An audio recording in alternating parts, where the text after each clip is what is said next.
So I just pressed record. So it is now recording here. So that is, again, I will get a copy one way or the other, whether it's through the university's computer or my own. But this is the kind of stuff that every meeting that I go into is that, these are the kind of things I'm always going to look at is how can I keep this digested, transform it into something useful for everybody, and save some time along the way. So let's get started here. I do want to read the land acknowledgement statement from the university. It's bigger, it's getting bigger, but it's always worth it. So I just want to read it from top to bottom, even though you can read it too. Ontario Tech University acknowledges the lands and the people of the Mississaugas of Scugog Island First Nation. We are thankful to be welcomed on these lands in friendship. The lands we are situated on are covered under the Williams Treaties and the traditional territory of the Mississaugas, which is a branch of the Greater Anishinaabe Nation, including Algonquin, Ojibwe, Odawa, and Potawatomi. These lands remain home to a number of Indigenous nations and people. We acknowledge this land out of respect for the Indigenous nations who have cared for Turtle Island, also called North America, from before the arrival of settler peoples unto this day. Most importantly, we remember the history of these lands has been tainted by poor treatment and a lack of friendship with the First Nations who call them home.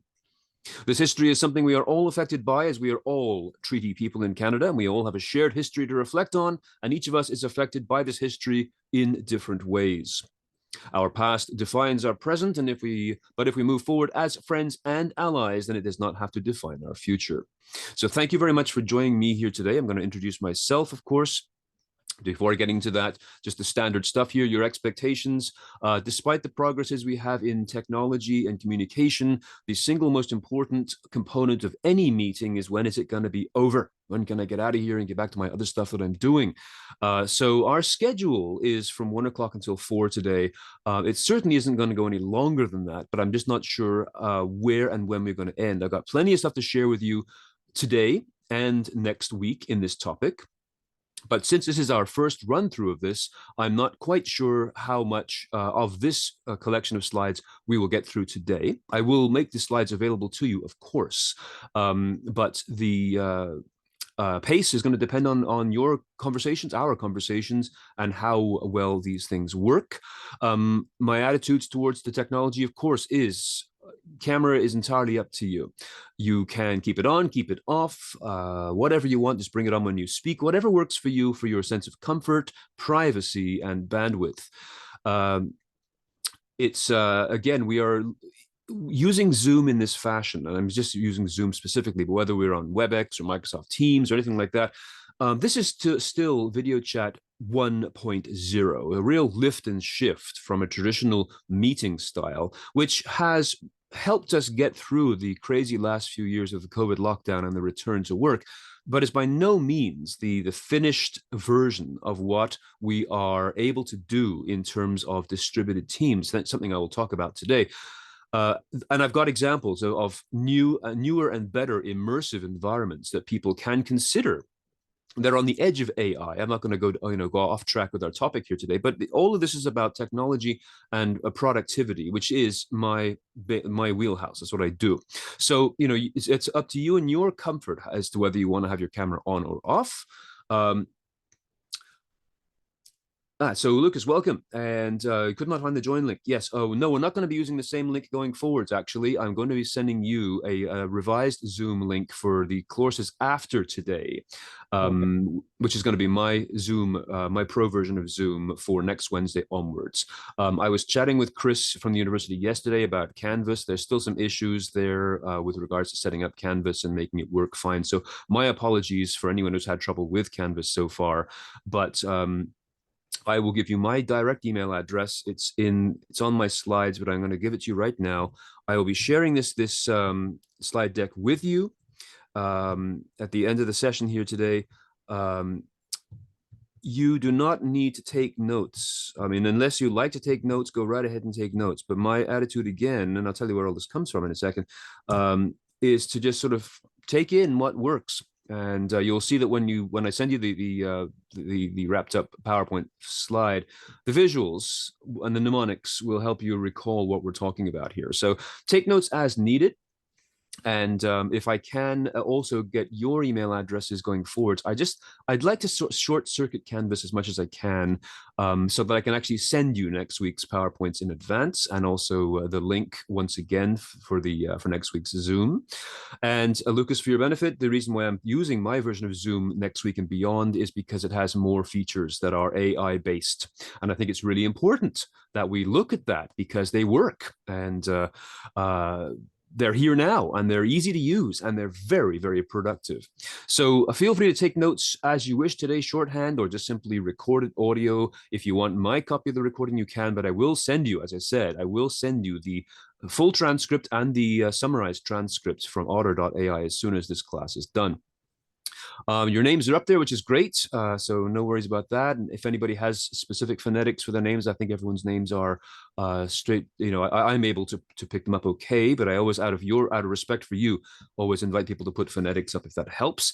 And again, this is part of just recognizing and respecting people's presence in the workforce. I'm a big fan of interruptions, so go ahead and interrupt me anytime. You're welcome to put up your hand. You can use the little reactions hand here in Zoom. You can put up your real hand on camera if you wish, or you can just simply speak up, because I love that. And I get to see it anyway because your mics will show me when your mics are open and live, and I'll know if you're coming on. So for me, this is a train of thought thing. If you've got an idea, a thought, an objection, a question, anything regarding what we're talking about, feel free to speak up. It is not rude, in my opinion, any more so than if we were sitting around a table having a conversation, which is what I'm trying to replicate here. Emma, welcome. That was amazing. You were not terribly late at all, and I'm glad that you're back. I hope that your little one is okay. We're just getting started. Sorry, go ahead. I said he is. Thank you. Good to be here. Good. So welcome. I'm Steve, and we're just getting started right now. So interruptions are welcome. If we do have the technological challenge of an outage of some sort, okay, it's the spontaneous break. Just come back in. If it's on your end, just come back when you can. If it's on my end, same thing. I will come back on when I can as well. At the very worst, I will just call in by phone, which always reminds me, by the way, this is how I do these things at every class. So bear with me for 1 second. I am not taking a photograph of you. I am taking a photograph of the login details. I do this as part of the housekeeping with every session that I teach, so that if I have to call in by phone to complete the course, I will do so. Yeah, if it's just simply an outage, just come back when you can. And as I was saying prior to your arrival, Emma, we will have a full summary of this course. So anything you miss, if you got to go and attend to the little one and so forth, don't worry about it. It doesn't matter. It shouldn't matter anymore in all the work that we do. So about me, my name is Steve Prentice. I have been working in the area where humans and technology crash into each other since before Y2K, which I'm gathering is probably before most of you were born. And this was one of the big things. If you are familiar with what Y2K is, it's a classic example of denial from a lot of people, disbelief, and a true mechanical challenge that stems from an engineering oversight based on a two-digit year system that, when we look back on it now, a lot of people just shrug their shoulders and say, nothing happened, big deal, nothing burger. But the fact was, it was only a nothing burger because a heck of a lot of really smart people, including those who had retired, were pulled out of retirement to come and fix the stuff that didn't happen. So when I was starting out doing this kind of stuff, I did my undergraduate in journalism and media and communications, went into law school, and then from that moved on to psychology, which I found way more interesting. And the fact was, things such as I was supporting myself. This is all pertinent to the class, by the way. I was supporting myself during this time, doing database design for Bank of Montreal and TD Bank, alternately down in the financial quarters, first of all in Montreal, then here in Toronto. And one of the first questions I got that inspired me to go into this line of business was when I got a call from somebody who said, well, Steve's the guy who knows computers. Call him if you've got a problem. And they called me to ask why they're on their computer, which back then were tower computers sitting under people's desks as the primary way of doing it, why the coffee cup holder wasn't working anymore. And they're saying, I've got this tower computer under my desk, and that little thing that slides out that holds my coffee cup, it's stopped working. It's not going back in. And so I had to explain to them that that's not a coffee cup holder, that is a CD-ROM drive. But it showed that there's always been a significant disconnect between people, the end users of products, especially in technology, and those who design it. And that's no fault. It's just simply the way things are. And we're seeing it to this day with new technologies, which of course now is dealing with AI and work from home stuff as well.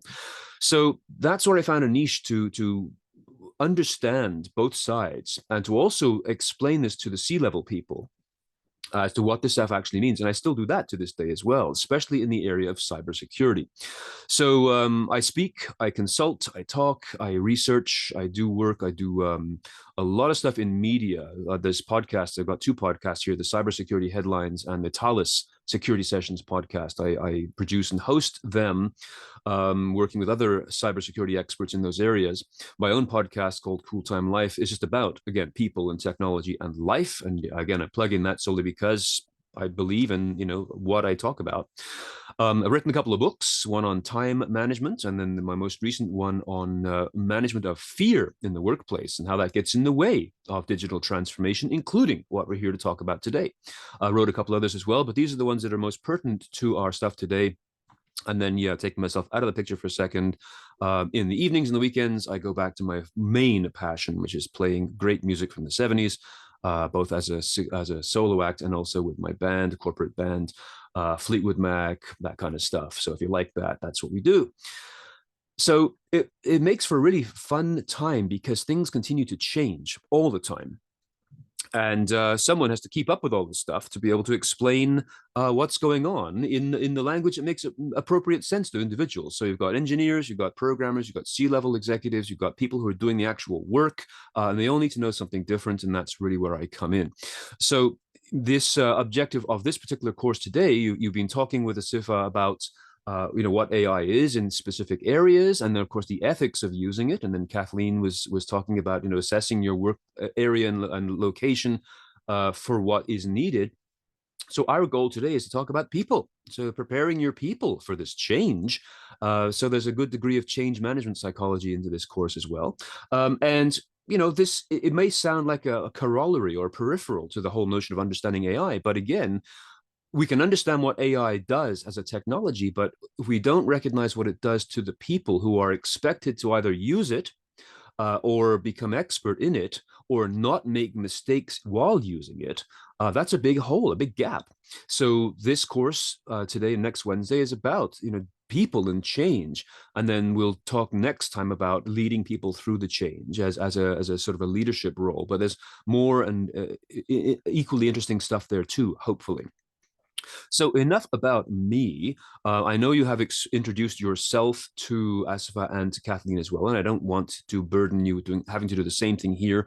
But if there's anything that you think is of interest to me to know about what you're doing, please feel free to do this. Again, I don't want to force you to have to do this again. You guys all know each other now as colleagues in this course. But if you want to tell me anything either out loud or in the chat window about your specific area of work, why you chose this program. We've spoken a little bit about the key items that you may have learned so far, but I would love to learn, because you probably haven't spoken on this one too far. Has your outlook and opinion regarding generative AI changed while learning this course? So I'm not, well, I'm going to pause for a second in case anybody wishes to speak up, but I'm not going to force anybody to speak. You're welcome to type it in the chat window or speak up. But let me pause and see if anybody wants to answer any of those questions as we begin.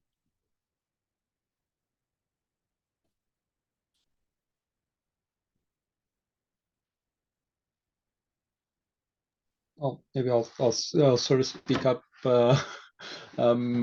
just because I think it's good context setting in terms of some of the conversations we're going to have. So just coming into the course, just recognizing that AI is the next big thing. so to speak. But at the same time, it's unlike cryptocurrency, where false assumptions in terms of what it can do. Sort of a big thing for a few years, and all of a sudden all quiet. I think that AI is sort of like the internet, here to stay, somewhat paradigm shifting.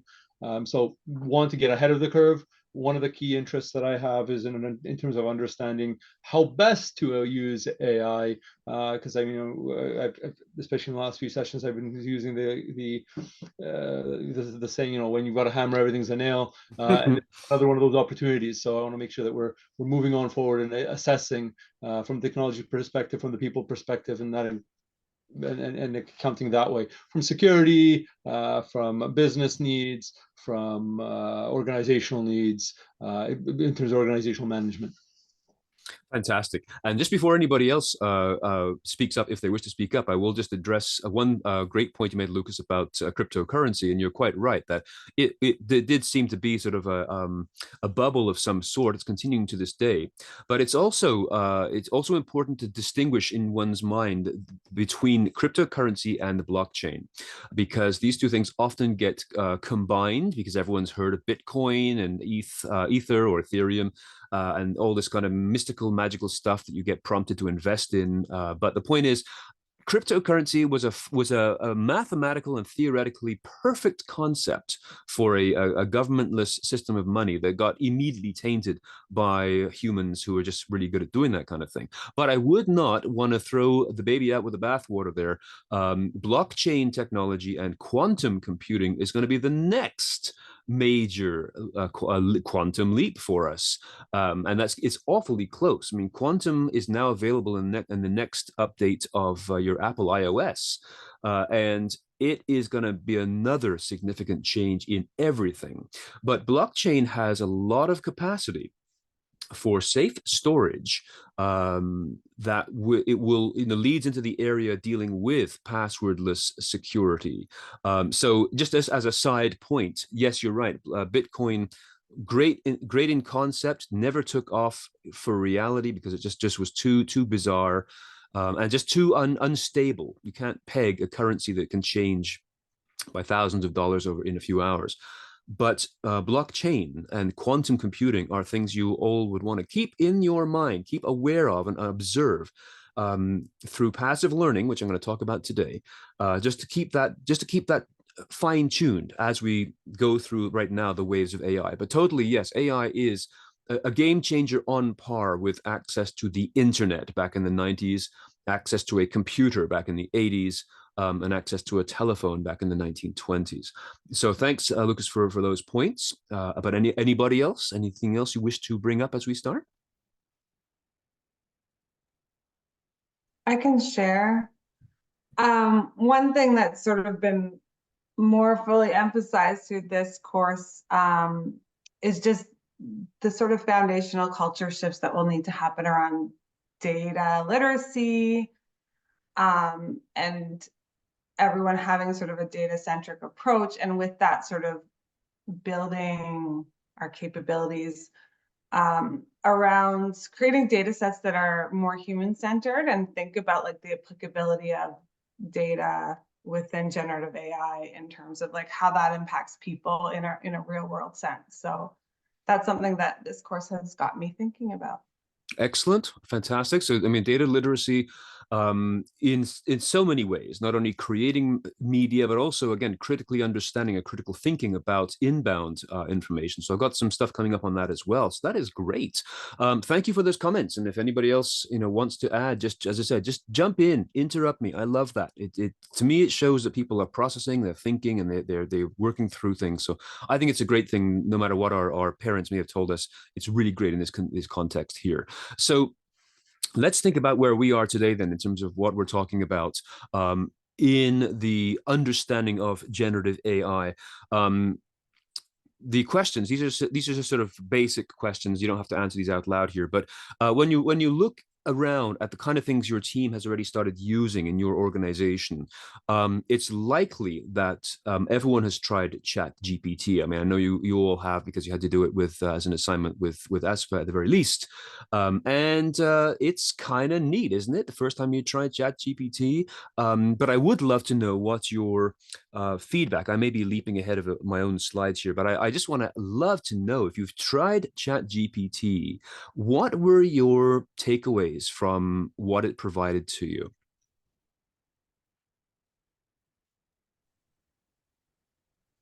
I Franco? think you're, yeah, I think for me, it was just the instantaneous.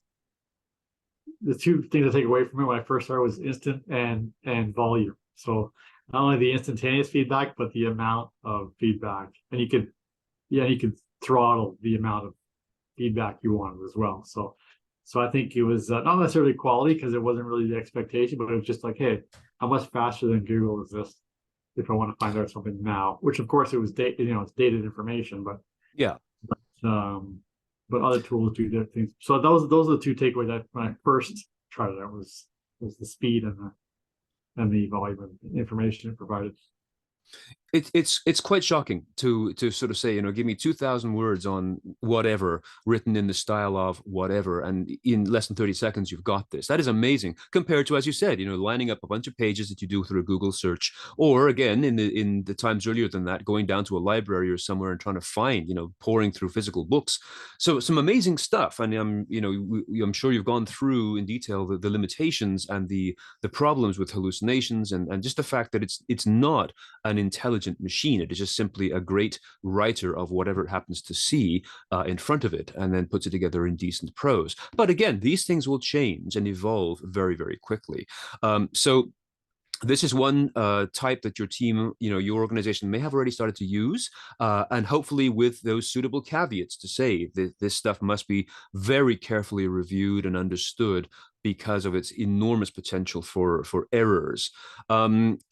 Are there other things that your team is using? Are you using, for example, the Zoom's AI summary features, or Grammarly, for example, which is another way. Grammarly is a great other way to help you teach to learn how to write gooder, right? That's what we all need to do, is how to improve your text using something that your great grandparents would have said that's ridiculous. That's what a dictionary and a thesaurus is for. But that again was the technology of the time to do the same thing. So are there other tools when you look around? And again, I apologize if you've already shared this in previous classes, but you look around your workplace. What else in an AI based situation are you seeing in current use in your organization?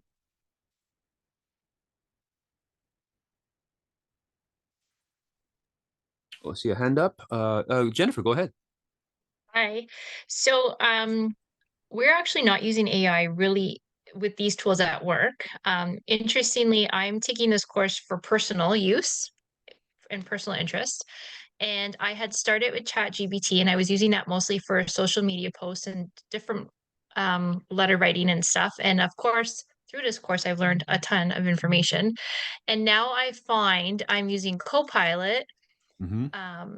to ask questions online while I'm working on other documents. So I was working on something yesterday that was personal. And so I had Copilot opened up on the side. And so I'm typing into Copilot, find me information on this. And then I'm transferring, what it's kind of searching and finding and producing for me into my Word document. So I don't know if that's how it's intended to be used, but I certainly thought, well, this is interesting. So now, I'm just asking Copilot, go find it for me, and I'm not researching as much. Yeah, which again is sort of like some people might say, well, your research skills are going to get soft because you're relying on the technology. But hey, this is what we've all been dealing with for centuries: is new technologies.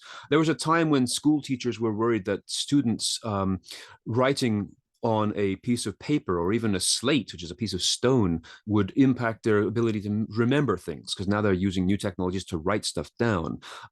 Your parents or grandparents may have learned how to use a slide rule to do measurements, in complex mathematical calculations. And calculators were, you don't need who needs a calculator? In fact, I remember hearing that myself when I was in high school. Is you can never be sure that you'll have a calculator nearby when you need one. And those, of course, were the days before the iPhone changed, into a life device. that has everything there. So yeah, that's a great statement, Jennifer, in terms of what you're using it for personally, and remembering that you are not the customer here, you are the product. You are everything you feed into Bing or Copilot or any other AI tool that is being given to you essentially for free, is not for free. The quid pro quo here is the information you share that allows them to build more. Joanne, please go ahead. I just was going to share a similar story to Jennifer's, in that we aren't using it corporately at this point. It's the policy's coming, but until then, we're not to use it. But I've been using it personally for some research kind of related requests, and it's been interesting to see. And I really want, I work in corporate communications, just for background. So we're looking forward to having the ability to use it just for time saving and additional research gathering, just ideation. It is something that we're quite looking forward to. But for my personal use, I do find it still crafting that prompt and getting the prompt so that it gives you the information that you actually want without being inundated with several thousand words worth of background information and finding what you want within it. Because like you said, it's just so fast, and it's good. It's just a skill I'm still refining, I think, but I am looking forward to having more experience with it, and especially in a professional setting. Absolutely. And I mean, what you mentioned there about, crafting those prompts, this points to a segment further down in our course here today, but the notion of the kinds of jobs that will be created through the presence of AI. Everyone always talks about what's going to be lost, but the fact is, I'm a professional writer. It's one of the hats that I wear. I do a lot of writing, not only for myself, but for others who hire me to write. So I should be the first one to stand up and say, this is, my job is threatened here, because now you can just get stuff from ChatGPT. But the fact is, exactly as you said, not only can I or any other writer use it to break writer's block, to start off with the first block of information upon which I can now start to work and craft my own stuff. But there's also now the art and the skill of prompt engineering, these kinds of things that knowing what to ask and then knowing what to filter out of the response is kind of like becoming a mechanic for a car. Anybody can buy a car, but you still need a mechanic to know what's literally under the hood to make it work properly. And this points to some remarkable new opportunities that you or your colleagues or anybody else around you can see, that there are work opportunities in these new areas, that as some jobs get taken away, the same way, for example, photographers still exist, even though we're all photographers. We can all take pictures with our phones, but to be able to create great imagery and tell great stories, you still need a particular skill. And I'm getting ahead of myself because all these things are laid out in this session here. One thing that Zoom does not allow me to do yet is to move slides dynamically. I've still got to follow the chain of the slides, and that's something I'm hoping will get fixed. Are you listening, Zoom? As we can make more dynamic presentation opportunities. There are other technologies. We could meet on to do this right now, and I got some examples of those coming up as well. But the limitation, once again, is, like, we're doing this through the university, no disrespect to the university, but what their established setup is still going to be a few years behind what is currently available for numerous reasons. So we have to play with what's available. And when I show you Verbella coming up, the virtual environments in which you can meet and do things in an amazingly dynamic way, it's very hard for me to do a field trip to Verbella, because you as the audience have your own security limitations that don't allow new applications in, even to see what's out there. So we've got this sort of back and forth thing going on all the time between what we have available and what is out there, and how can we get across. And that is part of our concepts today. It's not a matter of just getting used to the technology. It's also about getting your culture used to it in a way that will allow it to be used and exploited correctly. So on the screen here, I'm going to take myself out of the picture for a moment. We've got just some of the AI-based technologies that you may have already started to use. So yes, naturally, Zoom and other video chat technologies. They're all in there, which, by the way, I forgot to mention this, even though it was in the housekeeping. I must have looked right over it. Closed captioning is available right now. If you are, at least I think it is. Is it? It should be available. I'm just double checking to make sure. Yeah, it's under more. Thanks. So closed captioning is available if you want to use it. And this to me is an amazing thing, because it isn't simply people with hearing issues that choose closed captioning. A lot of people like to read what they're seeing. A lot of Gen Z people are watch, streaming video and TV that way. It's just another preference for doing it. So if you want to use closed captioning, you can activate it through the More button at the bottom of your screen. And let me know again how effective you see it to be. I've seen because when you do use closed captioning, it creates another transcript. And so they seem to be pretty accurate for most things. So these are again the kind of tools that are not only nice to haves, they are must haves in the workplace of today, where we're looking more at diversity, equity, and inclusion in the workplace, where we have people from not only with different abilities, whether it's vision or hearing, but also people with different language skills. For the first time in our history, you could go into a meeting, and if everyone else there spoke a language that you do not speak, you can still get simultaneous translations and in both directions. So you can speak and be understood in their language, even not being able to speak it yourself. And I think these things are just amazing new developments, which allow professionals, us, working people, to not have to be held back by barriers that existed in the past. So closed captioning to me is just one simple example of how it levels the playing field for people. And when we are looking to introduce, as is the nature of this course here today, to introduce technologies, it's always going to be about what's in it for me. How is this going to help me rather than hurt me? And so using closed captioning or getting the video version of a meeting and then again listening to it back on double speed later, maybe better ways to not have to attend every single meeting, therefore allow for better use of your skills rather than what we did traditionally, which is having meetings because that's the only way people can learn something at the same time. Otter, as I said before, is the one that I'm going to be using to transcribe this particular recorded class today. Same thing, just drop the MP3 file in, and in less than 5 minutes, it's done. And it's very, very accurate, like 95%. Descript. Let me know if anybody here has used Descript, but just the same way that we're all photographers now, so too we can all become video producers and audio producers. I showed you my undergraduate degree was in media and communications. I mean, I learned to edit tape using tape and razor blades. That's what people did back in the dinosaur age to get recorded stuff done.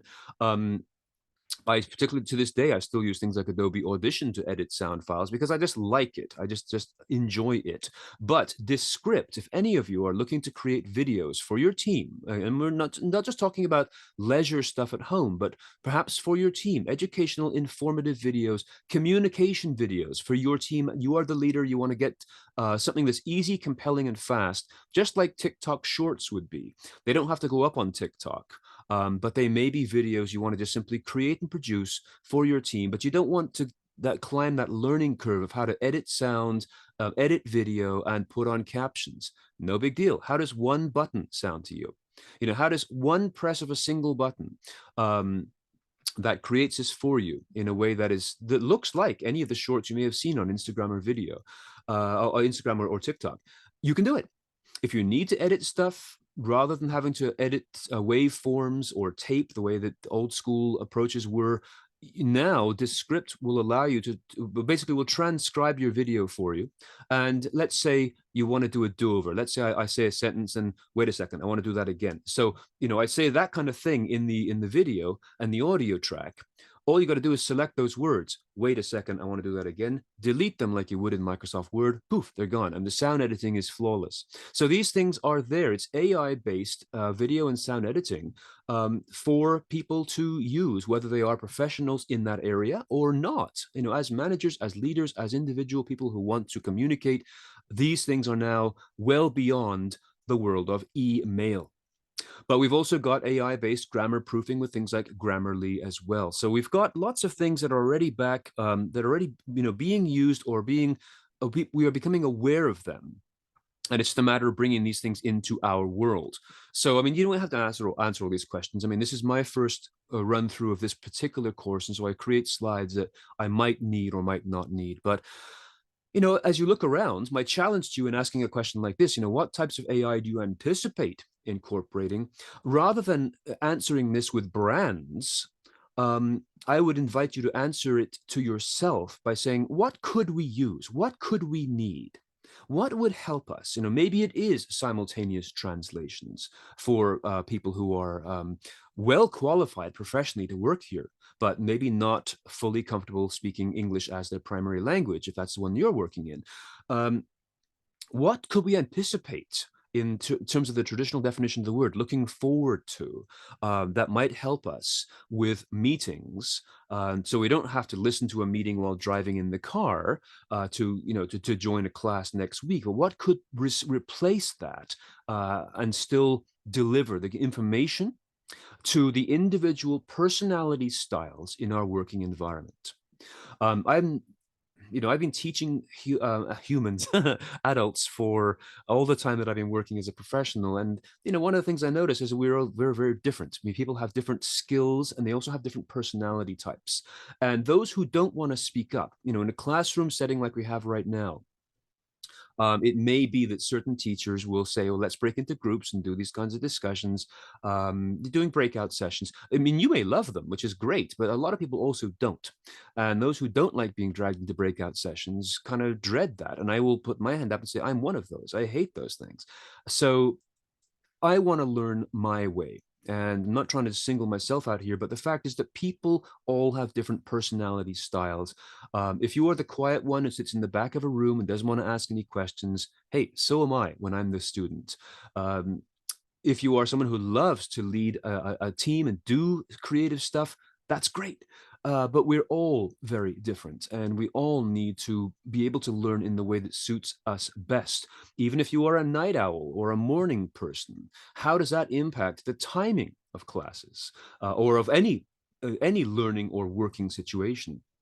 And this is the fascinating part of this transition, which is part of our class here today. It's not just simply the technology, but how it can serve us as humans, not as a collective, but as a group of individuals who all have our own individual expectations and capacities. And this is the kind of thing, when I say what you anticipate incorporating, it isn't just simply the static notion of how to write an email better using ChatGPT. It's looking around and saying, who are we?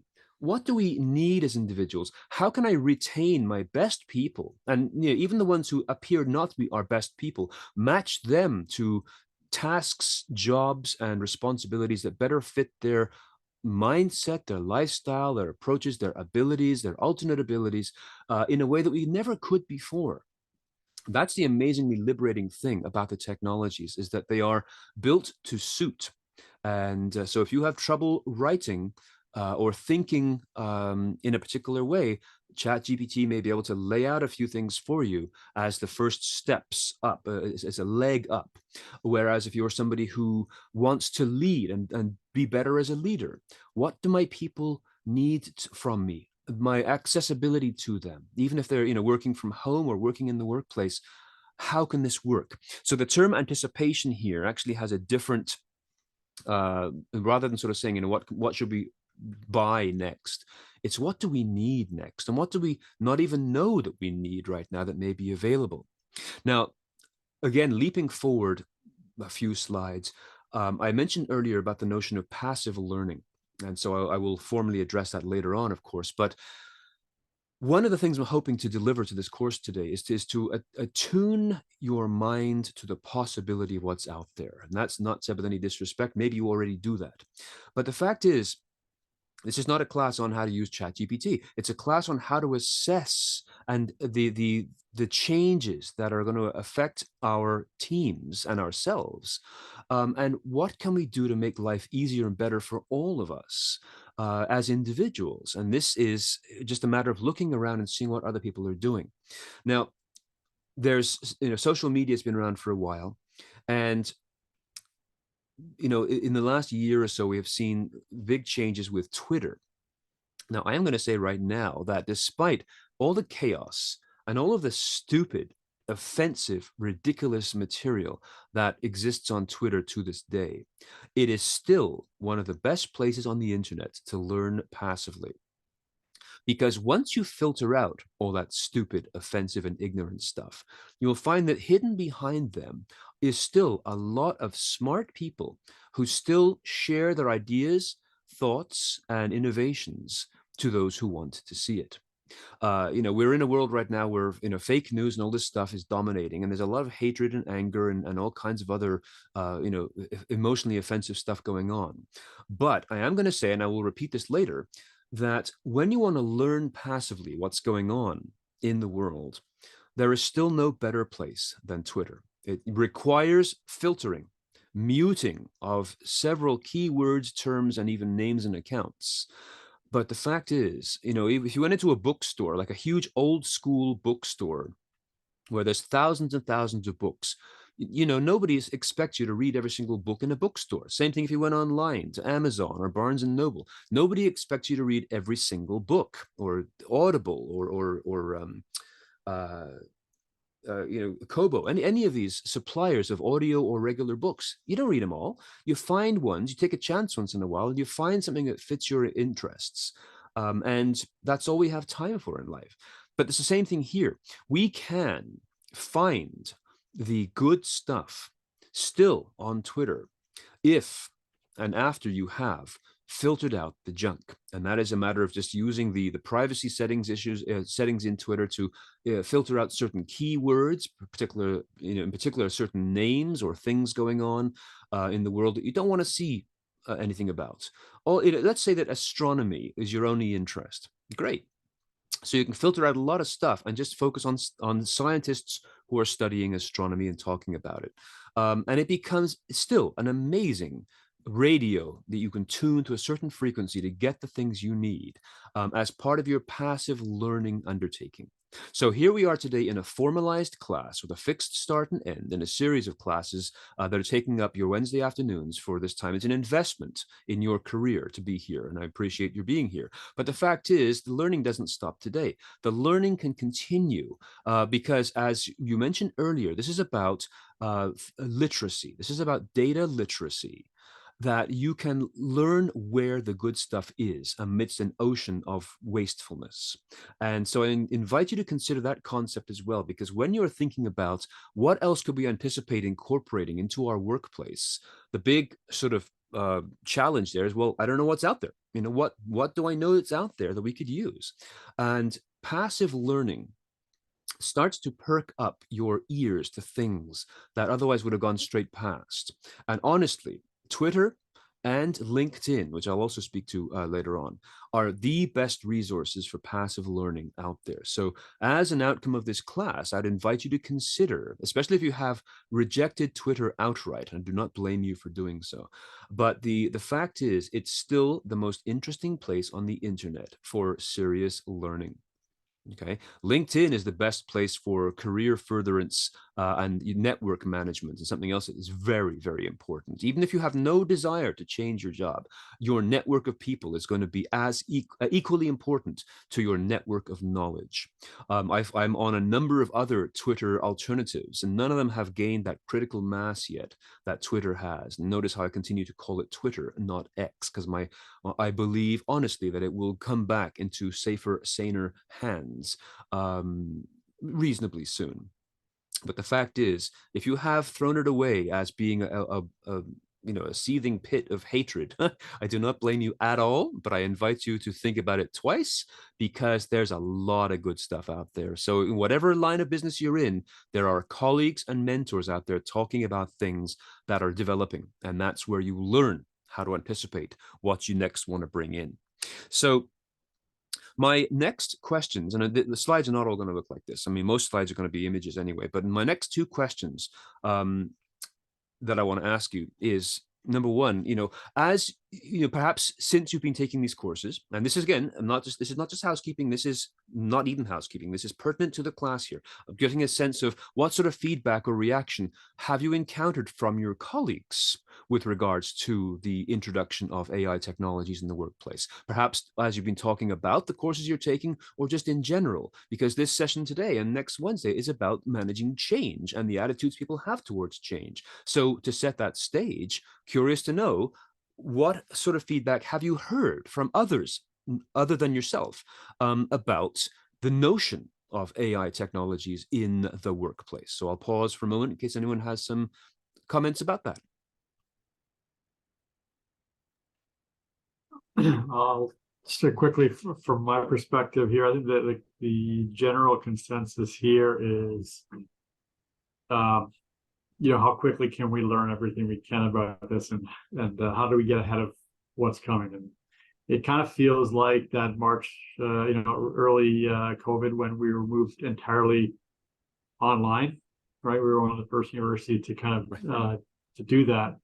And it was a sense of urgency across all the teams in IT saying, how do we do what we haven't done before, go 100% online? And it feels like that same type of urgency. Mm-hmm. There isn't an end date. There isn't a deadline date. It just seems like there is a general attitude of how do we learn as much as we can about whatever it is, because the definitions may be different to every single person. So I think that's what I would say is the sense of urgency on how we can apply it, especially from an ethical perspective. That's the consensus here at the Fantastic. university. Yeah. And I mean, urgency is both a good and a bad thing. I mean, you're quite right. When we were all sent home, I remember the last course that I taught actually for the university is out in Peterborough at a hospital out there, at the hospital in Peterborough. And I can't remember which course I was teaching them, but there were a lot of paramedic supervisors, and ironically, well, there were pandemic specialists in the room. This was January 2020, and I remember one of them saying, this is going to be big. They already knew what was coming, and the whole pandemic lockdown thing was, as you said, an immediate change of habits. If we had discussed this for 5 years, like a Y2K thing, it would have dragged on and been ridiculous. But yeah, we went home, we learned, we did it, and got through it the best we could. Learned a lot about that, and the tail end of that now, especially with remote or distributed teams, still continues to exist for universities and for businesses as well. What to do with the people, the space, the technologies, and so on. So that sense of urgency, Franco, that you mentioned, can be a good thing in terms of inspiring people to want to make changes and want to learn. But there is no deadline right now, because we're doing all of this almost like we're in like a rubber raft going down a set of rapids. As we are doing this, we're spinning around and continuing to move downwards or along, because things continue to change. So there's no deadline. There's no drop dead deadline as to, as of December 31st of this year, we will all know everything we need to know about AI. So urgency is good, but we've got to pair that with something else, which I'll get to in a second. Lucas, please go ahead. So I just want to comment. I mean, I agree with you. We don't have a deadline by when we need to implement, but I think it's important to also acknowledge that that does not mean that we don't have an urgency, like an immediate urgency to start planning Get started. and recognizing and putting the controls in place. Because I think that's the biggest danger right now, and why I'm participating in this course, because it's very easy for it to become a free for all, and then you deal with a huge mess organizationally down the road. Absolutely. And so that's where the urgency now takes on some currency. That exactly as you said, if we don't get started, if we get that complacency or that procrastination, which happens so often, especially when we talk about emergency preparedness. And I mean, Y2K was a great example of that from 2 decades ago or 3 decades ago. But you can talk about anything where people just don't want to address change. They don't want to address, because it might not happen. These things you're talking about might not happen. In the cybersecurity world that I do a lot of work in, this is a big challenge always, is that, our company is too small to get hacked. Or it's just not going to happen the way we talk. It's just only the big high profile companies get hit. But I can tell you every single day, and I mean, you talk to your IT people at the university, how many times per minute you are getting hit with DDoS attacks or attempted DDoS attacks, because it is relentless and continues to grow. So yes, indeed, as we talk about transition and change into a new mindset, especially with decision makers or not decision makers, just team members, because there is no deadline, as you said, that does not invite complacency.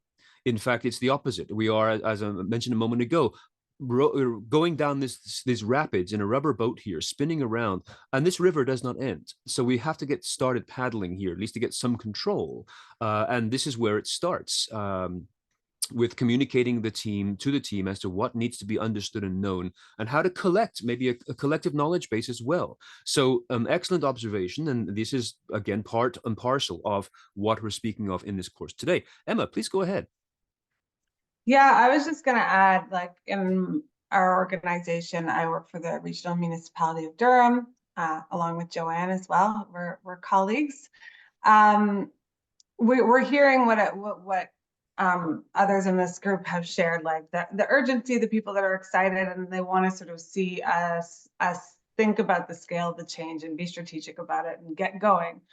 But there's also, I think, a couple other groups of people that we need to know about or kind of take into consideration, and that's like the ambivalent people who are waiting for communication and aren't necessarily getting any, and are just sort of like, I'm curious, but I'm cautious that I want someone to tell me what to do.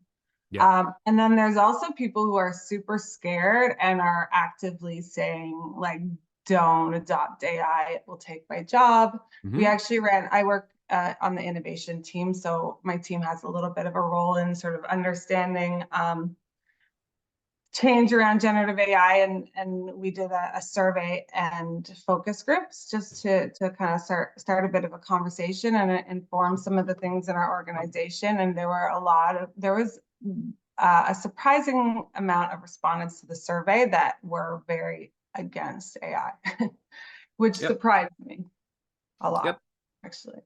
Well, as we're going to get into like right away, that surprise is not a surprise to me, in the sense that that's how everybody will face change. Everybody faces change by basically saying no. Now, I want to talk about why that is, because we have comfort and complacency with the status quo. I mean, even if you grumble about your job, it's still the normal. It's still the status quo, and anything that comes along to jeopardize that is immediately considered to be a threat. So it's natural that people are going to. Sometimes they can be complete hypocrites unintentionally. They might say, well, yeah, I'm on ChatGPT at home all the time, learning about fishing or whatever. That's my hobby. But I don't want it in the workplace because it's going to take my job away. But you could say the same thing about a computer or a typewriter or anything else going back decades in the past. Every innovation always is greeted with a negative response from the majority of people who see it solely as a danger to the status quo. Those who are on the leading edge of the curve, the enthusiasts and early adopters, are going to see what it can possibly do. And there's no need to even sugarcoat this. It is going to change jobs. Certainly, it's going to change people's jobs. And what you used to do is going to change to something else. But people don't tend to see how that makes things better, right?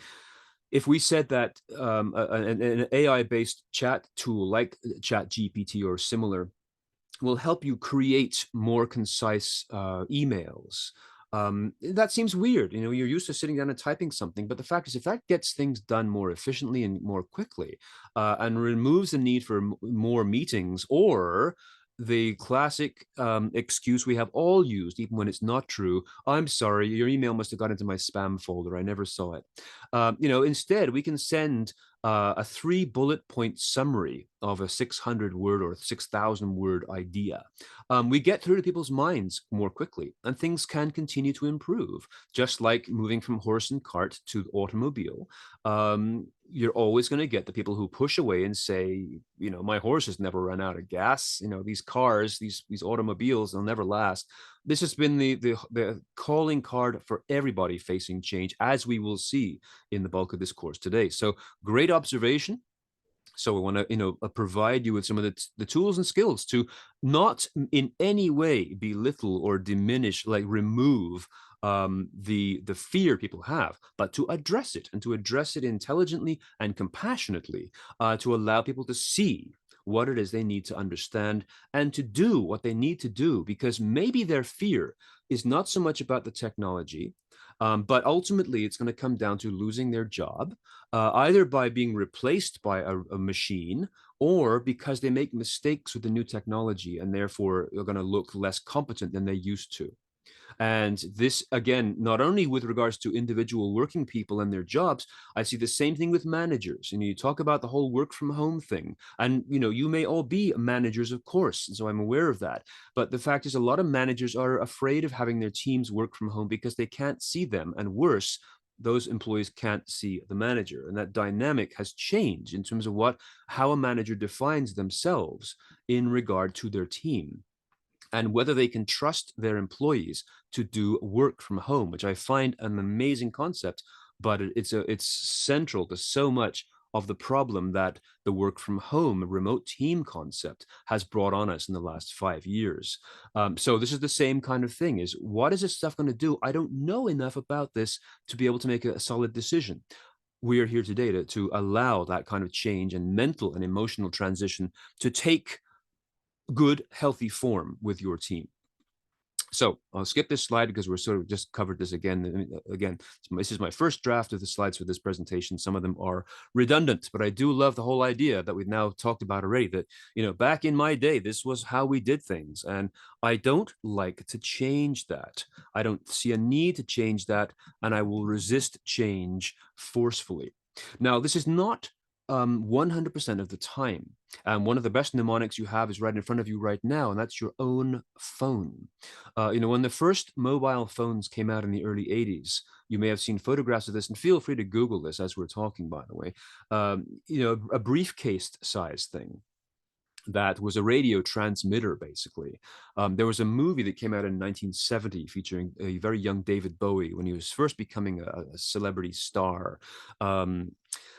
It was called The Man Who Fell to Earth. And it was an artsy movie. You cannot be faulted if you've never seen it. It's probably not worth seeing any longer. But one of the key scenes in this film from 1970, he was a starman. He was a person who came from outer space and came to Earth to do all kinds of stuff. And one of the scenes was him riding around in the back of a big Lincoln Continental, and it had a phone in it. The car had a phone in it. And this was an incredible thing back then. You may have watched at the same time the movie 2001: Space Odyssey, and that had a video phone conversation between one of the key people in the story and his daughter, who was back at home. The notion of having a video conversation was so out there at the time. And here we are on Zoom, doing this, and you may be doing the same kind of video chats through your phone with people you work with or your family members. It's now so normal as to be almost a moot point. But there was a time, and my point here is to say that there was a time before the portable phone ever existed. We used to run around with rolls of quarters looking for a bank of payphones to call our answering service to find out what was going on. And when the first mobile phones came out, they were just simply that, a phone. And over time, as the bandwidth got better, so they started to add new things. I was doing some work with BlackBerry, and I was doing some work with Nokia at different times in this era. And Nokia, which was famous for the flip phones, was asking the big question as to whether they should put a camera in a phone.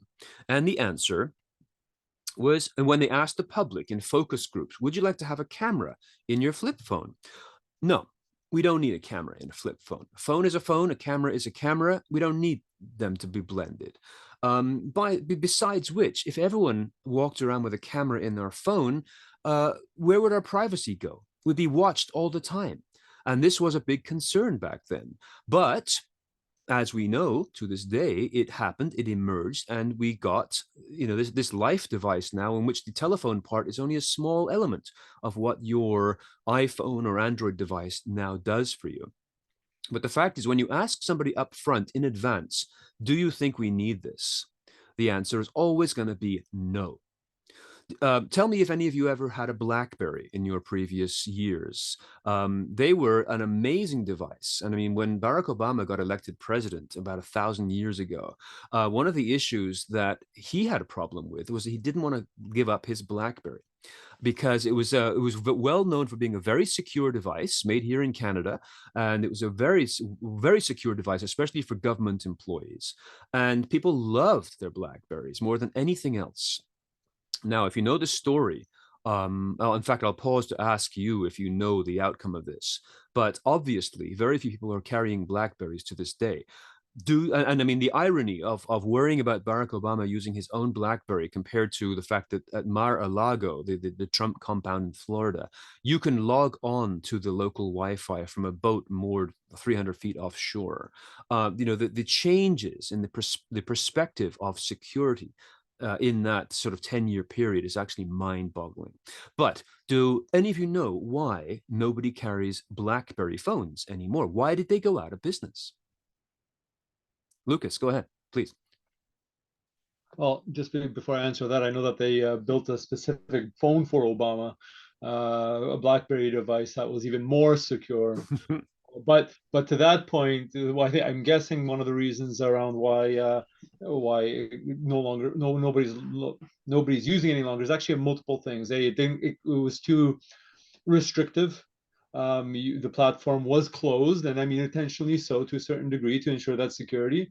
But then I think so that wasn't exactly good when you had competitors like iPhone that offered flexibility, still a closed ecosystem, but a lot more flexibility, but people gave up their security.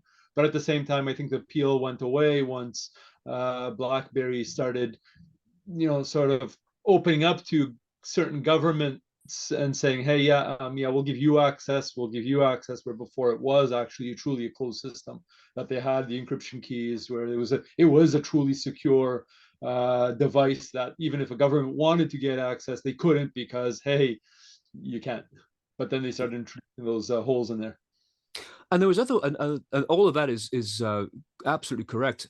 But there was also another very fundamental problem, and that was that the two founders, Basilis and the other gentleman, his name escapes me right now, refused to believe that people would give up their keyboard. As the iPhone was coming out as just simply this clear piece of glass, they said, nobody's ever going to want that. You need a keyboard to type. And they refused to listen to their own experts to say, this is where things are going. Not only the notion of an app marketplace, which, democratized the phone at the cost of security, but the fact you can get apps for anything rather than a closed system.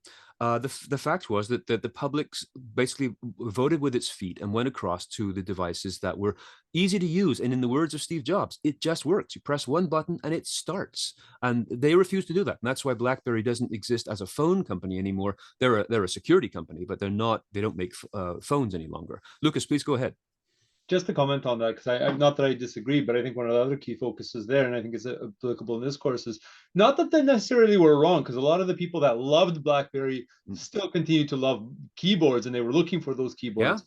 But I think it was just that narrow-mindedness of not realizing that, hey, there's this other market of people that would actually potentially use these devices, whether they have keyboards or not, that they're not appealing right now for other reasons. So yeah, sure. A lot of business people love those keyboards. They still do it. But it's a reminder. I think in terms of AI, sorry to interrupt, but in terms of AI, I think that's one of the things that we need to also be cognizant of, in that, we can't be very narrow focused in terms of, we have to do it this way. We have to keep in mind all the other potential use cases, how we adopt and adapt to those potential use cases, not just what we see. Exactly. And in case, just with an eye to your time and your presence with me here today, I'm hoping that this style of teaching is okay for you. I mean, I just tend to talk a lot, tell some stories, and move along to all the key points on the slides along the way. So I'm hoping this is working for you. But let me know if it's not, by the way, because I can always modify to your needs. But the point is, we're getting to the very notion of what this course is about, is dealing with change, exactly as you said, Lucas, and other comments about people are going to respond usually negatively. In the case of those who are diehard BlackBerry users, they love what they had, but the overall behavior of the global population changed this. The idea being that not everything we do is greeted with change immediately. This is the exception that is going to prove the rule. If we go back 20 years and stop people on the street and say, hey, would you like to carry a phone in your pocket that has a whole bunch of things on there that can do stuff, and all you got to do is just make sure that the companies who provide it have access to all your information, they're going to say, no, forget it. That's ridiculous. And in fact, that's what people did say back then when they were first asked, would you like to have a personal phone? One of the most common responses people had was, nobody is important enough to have their own phone. With the exception of world leaders, nobody needs their own phone. So this was, again, the negative response to one of the most world-changing devices that we had, which continues to this day. I mean, can you imagine walking, if we were all in the room together and the speaker says, "Okay, everybody, I want you to put your phones in this basket here. You'll get them back at the end of the session." Nobody's going to allow that, because nobody wants to be more than a few inches away from their life device, and quite rightfully so. But like every other change, it was greeted with profound negative response first, because people always move into the future with their eyes firmly focused on the rear view mirror. They can only relate to things in comparison to what they've already known. So, a good example of how this is applying in the AI world: look at kids with AI in school. You may have school-age kids, or your colleagues may have school-age kids, but what are teachers doing right now? Handling term papers that are being written by ChatGPT. How are they going to stop this flood? They can't, right? I mean, this is something that is of great concern to parents and to educators as well. How do we teach kids when they're racing past us, getting this stuff from ChatGPT? Now, I mean, again, I open that up to your comments, because what have you experienced in this regard? How do we deal with this? Kids aren't learning their multiplication tables any longer. They're not learning grammar any longer. They're going to be submitting 2,000-word papers on any topic. How can we stop this? Do you have thoughts about that particular statement? How can we stop kids using this?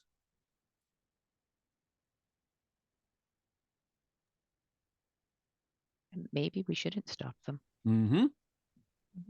Would you elaborate on that, Joanne?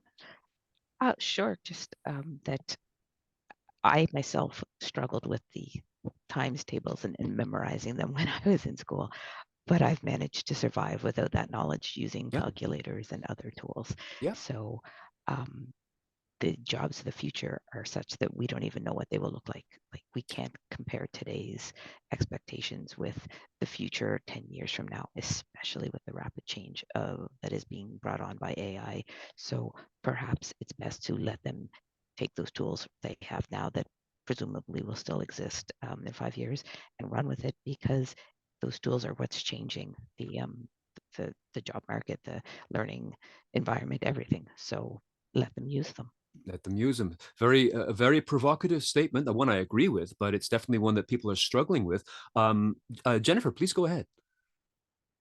I always like to think of it as being resourceful, right? So anytime there's a tool that you can use to help you find information, or calculate something, or figure something out, that's a resource. To me, that's no different than going and looking something up in a book in a library. If I have a tool that I can use that to help me get this result, then I'm resourceful being able to use that tool. I think back a long time ago, and it's kind of embarrassing, but I'll share this with you guys. I did a job interview and I had to do a spelling test. This was for an administrative job. And I don't know, I got too many words wrong on the spelling test. And I remember having this feedback, well, you can't spell these, certain words, therefore we can't bring you on. And I thought, well, they have spell check. Like, well, I know how to use spell check. And I know that's so silly to say that, but to me, that's a resource. And I use Grammarly a lot now too. Um, so to me, it's being resourceful. And I think that is a more important skill, knowing where to find information sometimes than memorizing it yourself. And imagine the person who did not hire you. I mean, the skills that you would bring to your position, that they no longer they don't get to leverage, because they did not hire you because of this purely mechanical requirement. And that's exactly that is exactly why we're in this course today, because approaching change and responding to it, as I'm going to show you in the next couple of slides, quite naturally and instinctively with a no, is going to cause companies, organizations, and schools enormous damage in terms of turning away people because they fear, oh, the kids are going to use ChatGPT to plagiarize on their term papers. Yes, they could, but the question becomes, whose responsibility is it to now change this? This is about changing the situation in which we demonstrate what people can learn. Maybe a person hands in a paper, and you then get to sit down with the individual student and say, tell me what you think about what you've read here, so that you see that the development of their thinking process from the stuff they have found. The same way in our in an earlier generation, yeah, we could have gone to the library, got some stuff, just loosely plagiarized the work into our own hand and handed that in. Cheating has never ever been absent from people's lives. And the way to get ahead faster and easier. So, but this again, impertinent to what this course is about, how we approach this change, rather, do we say, no, absolutely not, and then see the world stamp and trample over us anyway, like the BlackBerry scenario? Or do we find ways to understand it and then question the system in which our teams are working? That again is central to our session here today and next Wednesday. Lucas, please go ahead. Sorry I took so long to address you there. No, it's all good. So it's kind of funny because hearing this, I was just having a conversation with my wife about this earlier today, and just to acknowledge, what Joanne had what Jennifer had mentioned a moment ago. Actually, both Joanne and Jennifer. The world changes. It's always changed. It's changing. It will always change. And the way that I've always seen it is, you're sort of going downstream, and with that change, there's that stream. You have three options. You can go, you can try to fight it or stand still. In most cases, you're going to fail. You can step aside, or you can, navigate that path down that stream in a successful way. And I think that's very important. So whether I'm talking, and that's actually one of the reasons why I'm taking this course, is that whether it's my team at work or my kids, I want to make sure that I understand this technology, it being significant enough and a tool enough that we can find our way with it early on enough, because these are going to be challenges. So social media, for example, was a very different challenge, but it was also a challenge, especially with kids, right? This is another one of those challenges from this perspective of, hey, it's a great tool, but it can be really bad if you misuse it. And likewise for my staff, right? It's a great tool if you want to use it to further yourself, further your capabilities. But if you're going to be resistant or misuse it, or rely on it to do your thinking for you, well, that's where you're going to get screwed over. And I think that's the reality of these types of discussions. So even when people are resistive to change, okay, great, you're resistive, but you're kind of screwing yourself over in the long run, because you're going to be stuck in the stream. You're going to be just dragged down. You'll be turned underwater. Versus, you have the opportunity early on enough to say, hey, you know what? I'm going to go with the stream, or chart my own path and know how to take it to my advantage. Maybe help me further my career, because a lot of these jobs, we're not talking immediately, but there's going to be a lot of things that are going to change. A lot of jobs that will go away. A lot of jobs in communication, for example. A lot of jobs in operational IT. The commodity stuff, the easy stuff that the AI and all these tool suites enable. However, that doesn't mean that those jobs are going to be, they're going to disappear. The people are no longer needed. People are always going to be needed to manage that and to chart that course and use those tools to continue progressing, because there's a lot of potential. We need to see it as enabling further human potential and improving things versus replacing things. Exactly. Yeah, and this is, and those who grasp that will move ahead, and their companies will prosper. But in the interest of again keeping an eye on your time and our session here today, is a stretch break around 2:30 okay for everyone? Can you survive 10 more minutes of me? Then we'll take a break, because we're moving along really well. Your conversations are fantastic. Of course, I knew they would be, because I heard so much great stuff about you from Asfa and Kathleen. But let's talk about why this happens now. Let's see why people are so prone to greeting change negatively, rather than simply saying, yeah, I love this. I mean, as I said, there's always exceptions that prove the rule. Social media is one of those, but it's not because it's truly an exception that proves the rule. TikTok and Instagram and things like that, which are algorithm driven, are not actually running against what I'm about to say here, but are actually playing the game by delivering stuff in accordance with how our minds and bodies work. And yes, as Lucas says here, Luddites were a thing well before computers. I mean, Luddites actually were people who protested farming technologies back in, I think, the 1700s for the same reasons. And they were worried that they were actually trade unionists, to be honest. They were looking to protect their workers, the farm employees from what farm technology could do, but they were rather violent in how they expressed themselves. The history of Luddites is a really interesting one to pursue.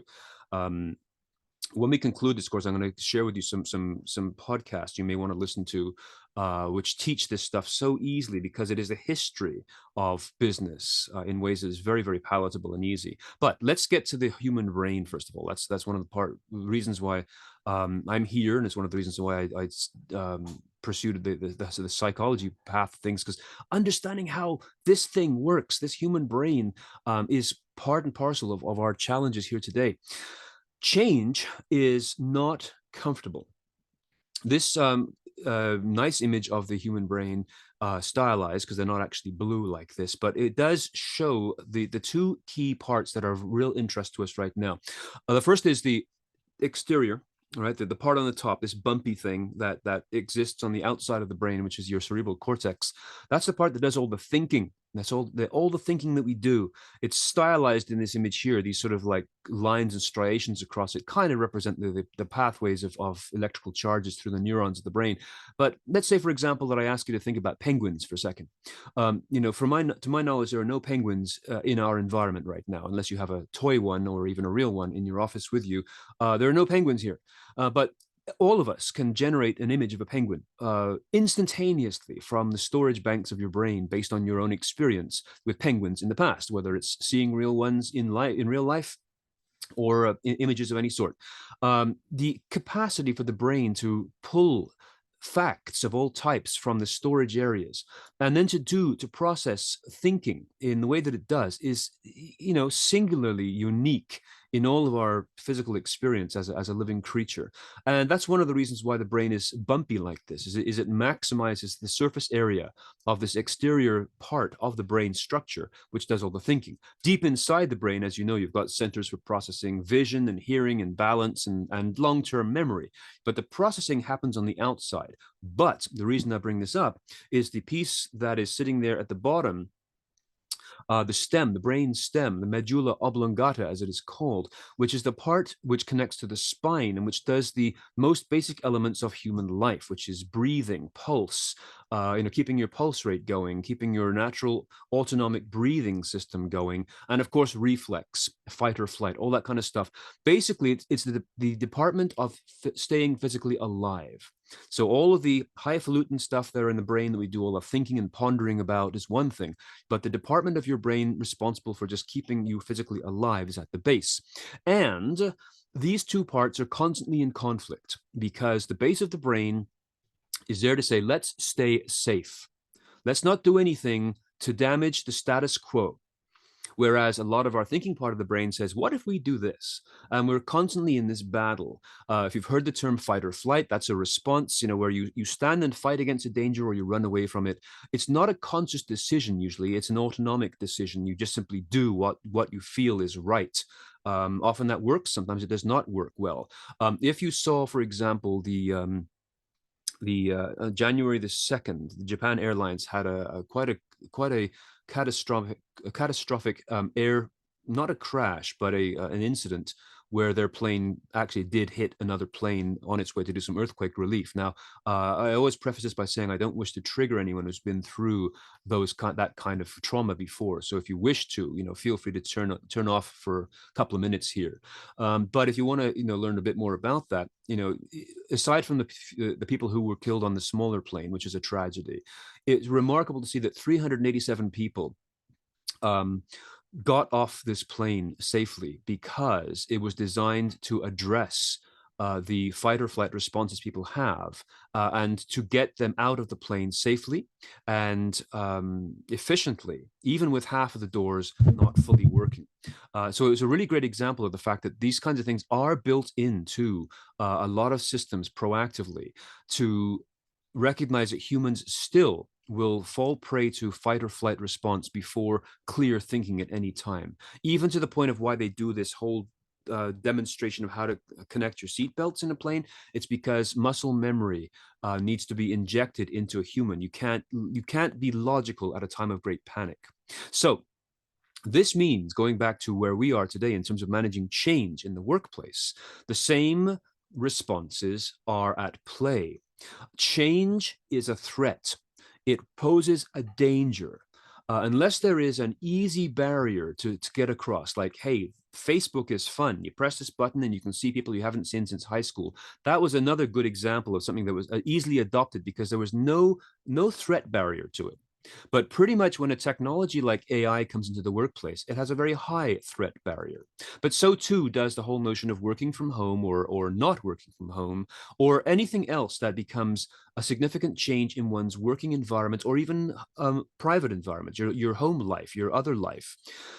Change usually happens when obviously something starts, yes, but also when something else stops. So what we were used to, the status quo, is what's ending here and being replaced by something else. Immediately, your instinctive body and brain say, hey, I don't like this, because change represents an unknown, and an unknown can represent danger. And danger becomes, as I'll show you in a couple of slides coming up from here, something we don't want, because danger can lead to injury or death. Change is about doing things in a new way, which means now having to learn something new, the effort of learning something new, and being challenged into a new skill that I might or might not be very good at, which might impact my job prospects here if I look like an idiot because I don't know how to operate this new piece of technology correctly the first time. People will always respond to change by asking the question, what will this do to me? Not what will it do for me, but what will it do to me? How will it affect me negatively? People will feel alone and unready. They will question whether they have the skills to do this thing, even if they wanted to.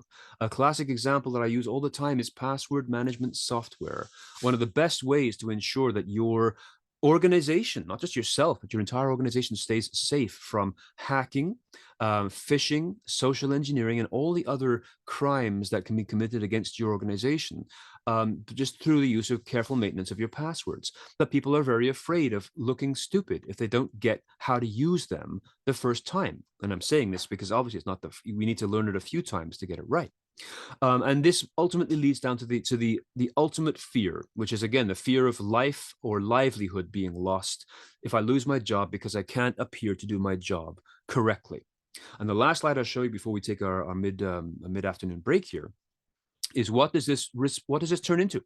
Well, this can turn into a rejection of the change. Some people might happily embrace the change, which is another issue, another kettle of fish we're going to talk about today. But others may just purely reject this. And going back to passwords for a second, the classic challenge that IT security managers have is when they ask us all to change our passwords. And I'll say, okay, Emma, since you're standing over me, I will do it. And I change my password. And then as soon as you're gone, I'll change it back to what it was, because that's the password that I like. And so this is rejection. And it's actually, second last bullet from the bottom here, it's sabotage. You're sabotaging the system through an absolute lack of desire to participate in this particular action. We may procrastinate on actions because we fear them or we have a distaste for what it is. Some of the terms we've seen recently, like quiet quitting, is where people are basically working to rule, not doing any more than the absolute base level of what their job describes, because it just doesn't feel worth it anymore.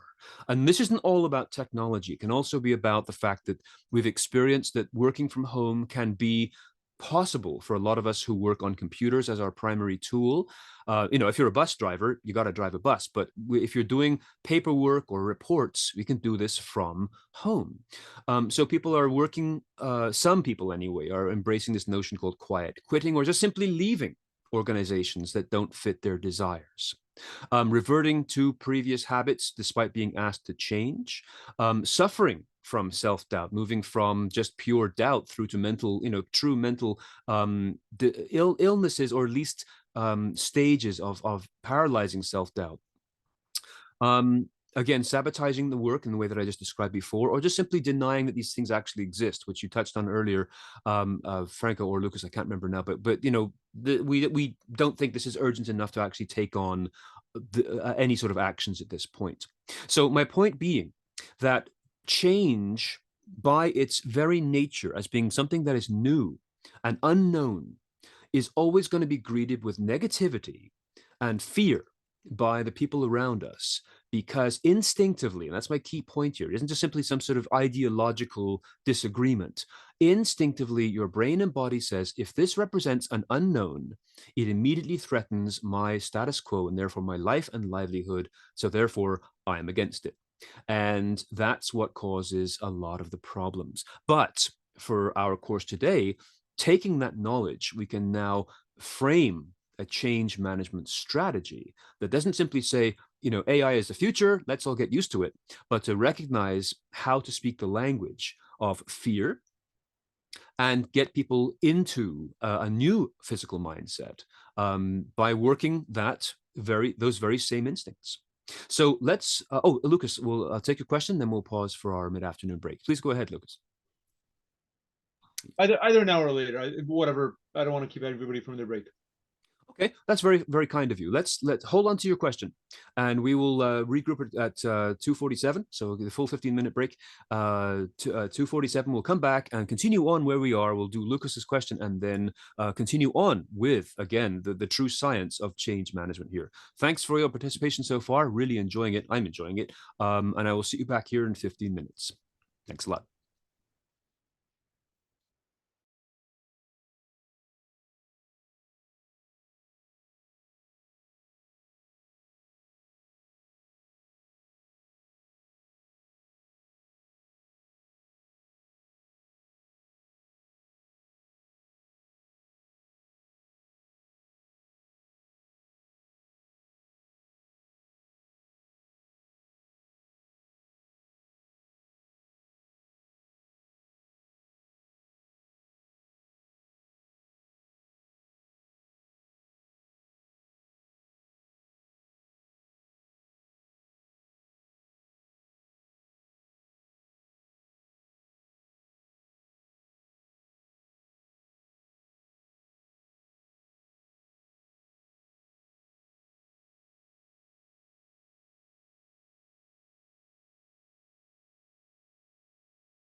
Okay. Give me a sec.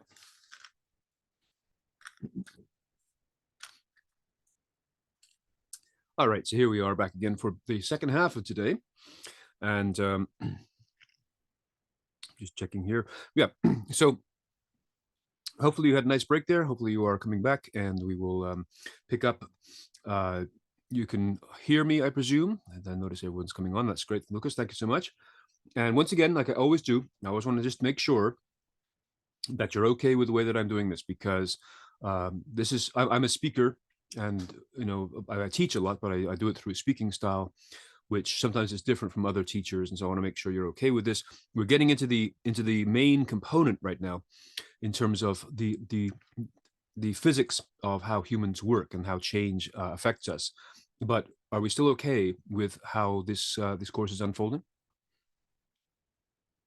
Yeah, okay, that's good. Because you guys are great in terms of your comments and so forth. And as I said, the stories that I've been telling are all pertinent to what we're dealing with here. When we think about blackberries, when we think about school-age kids, everything we're talking about is all about accepting change, rejecting change, or just dealing with its physiology. So in this segment, then, we're looking at, just going back one slide, to the fact that there are responses to adjusting to something happening in a new way. This is all based on the physiology of self-defense that the brain and body are designed to do in order to keep us physically safe, and can result in a number of adverse responses. Not everyone is going to leap into things with clear confidence and happiness as things move along. And again, even when we're using things like the iPhone or social media as examples of rampant early adoption and continuous adoption, these things themselves are being used through cleverly created algorithms that ensure that you continue to scroll and continue to view more images based on what you have said yes to. It isn't random by any means. It's rather exploitative, actually, but not some sort of happy coincidence. It's been built to address what you want to see, based again on your interests and concerns and even biases. And I say you as anyone in the general public. So let's take a step back here, just to look at the sort of one of the founding members of the approaches to understanding the human condition. And even though Maslow is way back in the 1970s, this hierarchy of needs still stands as a vital component of understanding how humans are.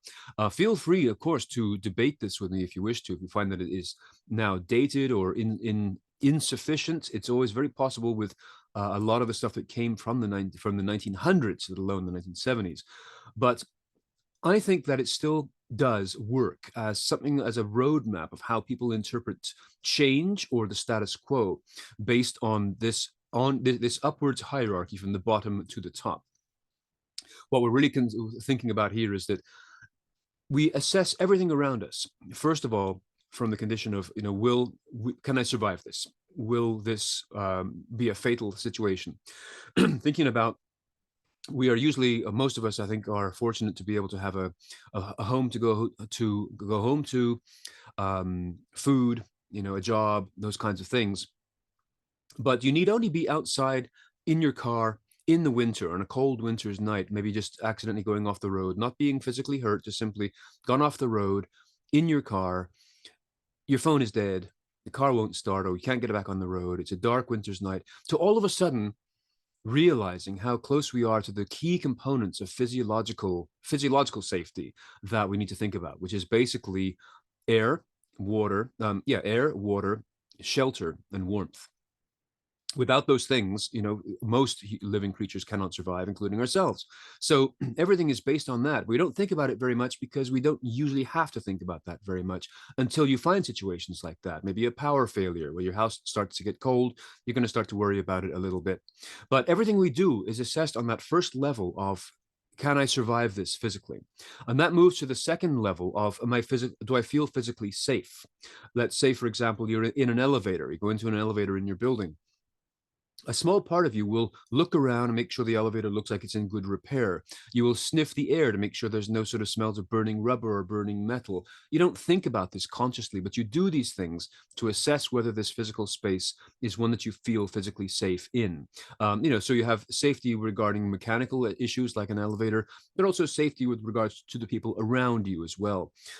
We need to make sure that whatever we're doing passes these first two levels of assessment before we're willing to go further. So am I feeling physically safe in this location? In a workplace, once those needs have been met, the next need is generally one of social acceptance, which Maslow referred to as love, but it's not referring to love in the same sense you would have the love for family members or a partner. We're talking here about integration into a culture, feeling you're part of it, feeling you belong to something.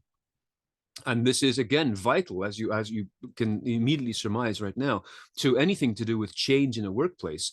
People are going to feel threatened to some degree as to whether now I feel an outsider or in some way being rejected because of my perceived inability to learn this fast enough or to accept it.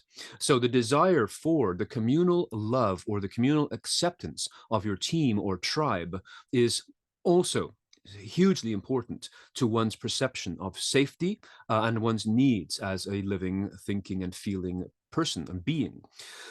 Higher than that is a sense of personal self-esteem. So do I feel competent? Do I feel good with myself? Do I feel comfortable with myself?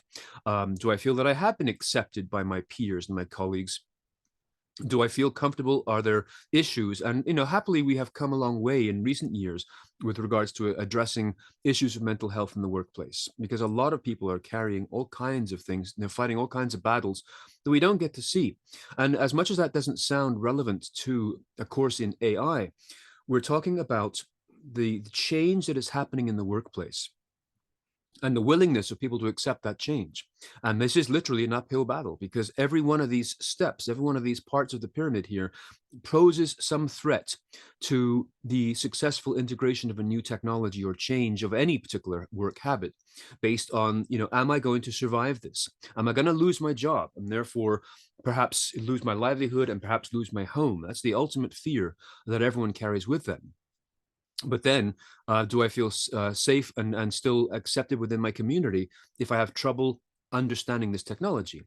Do I feel good about myself if I have trouble understanding or accepting this technology? Or if a big part of me just doesn't want to do this? I just don't want to change. I'm comfortable with the things the way they are. And so I no longer feel good about myself because I'm obviously not part of this progress train.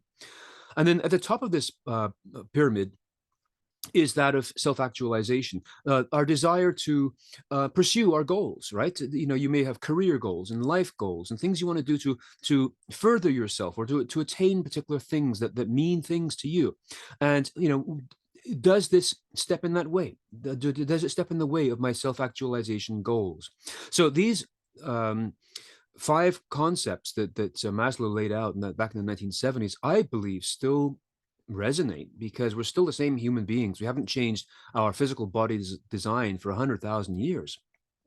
And so our emotional desire to be part of a tribe and to feel good about ourselves, at least, is coming to the forefront now in the workplace, more so than it was, let's say, in the time of our parents and our grandparents working, where all you did was, just keep your head down, get your job done, retire at 55 and go away. That's not the world we're in anymore. And we need to address this as working people and as leaders and as managers. What are our people expecting when we suddenly come along and introduce something new that threatens their jobs in the way that you have already described? If the only thing they see about ChatGPT is that it's going to take away some of the work they're currently doing, that they're getting paid for, of course they're going to respond negatively, because it goes right down to the bottom of this pyramid, the primary element. If they're not able to see how their job might change and actually improve, that some of the tedium that they were dealing with in the past is now replaced by more interesting things. If they don't get to see that, then obviously they're not going to have anything in their vision other than the immediate instinctive no that always comes up first. Again, I try to use examples from anywhere, but I mean, think about anywhere that has a lot of data involved, whether it is coding, like writing software code, or as in someone in healthcare, reading x-rays and doing, interpreting things from the diagnostic tools that we use to scan people for their health or for their illnesses. If AI is capable of doing a certain amount of that rough work of pulling together data so that you can use your expertise to analyze that, is that not a better way of improving the situation, whether it's in writing code or caring for people, than the traditional approach? A lot has been said about the medical practice in general, and how constrained physicians, nurses, and other care providers are, because of time and budget and resources to adequately care for patients. If there are ways that AI-based technology can intelligently help certain things, even if it's just simply calculating food ingredients for people's food sensitivities based on their medical conditions, if it takes away the drudge work, then this becomes now what machines are always designed to be, to raise everyone else's professional capacities beyond what they're currently doing. Even something as simple as I've said a couple of times now, of summarizing this meeting today, or any meeting you're in, down to its key points. Who brought up this point, who said this, and having that as a summary that eliminates the need for you to have to read a 3-hour transcript. That's good. That it still ends up with the stuff you need to know more quickly, more effectively, and more efficiently, with the capacity of AI to continue to learn how to improve and do things better. So I'm just saying this because, you know that, but the people that you are working with, if they're not given that broader perspective of what can happen in a good way, they are immediately going to go to the no, to the negative, based not on some sort of, just social belligerence, but based purely on this physical desire to stay safe, basically physically safe. And that's what we have to work with when creating a strategy for introducing change. And of course, we'll be talking about specific how-tos, specific techniques for introducing change as we go along. A couple of definitions we need to add. Oh, sorry, Lucas, I forgot your question. Please go ahead, and then we'll come back to this. Lucas, please go ahead. No, it's okay. It's actually very good that we went over that slide, because it's very applicable to what I was going to say. Yeah, yes, it's a question, but it's also a statement. So one of the previous slides, you had mentioned one of the things around quiet quitting.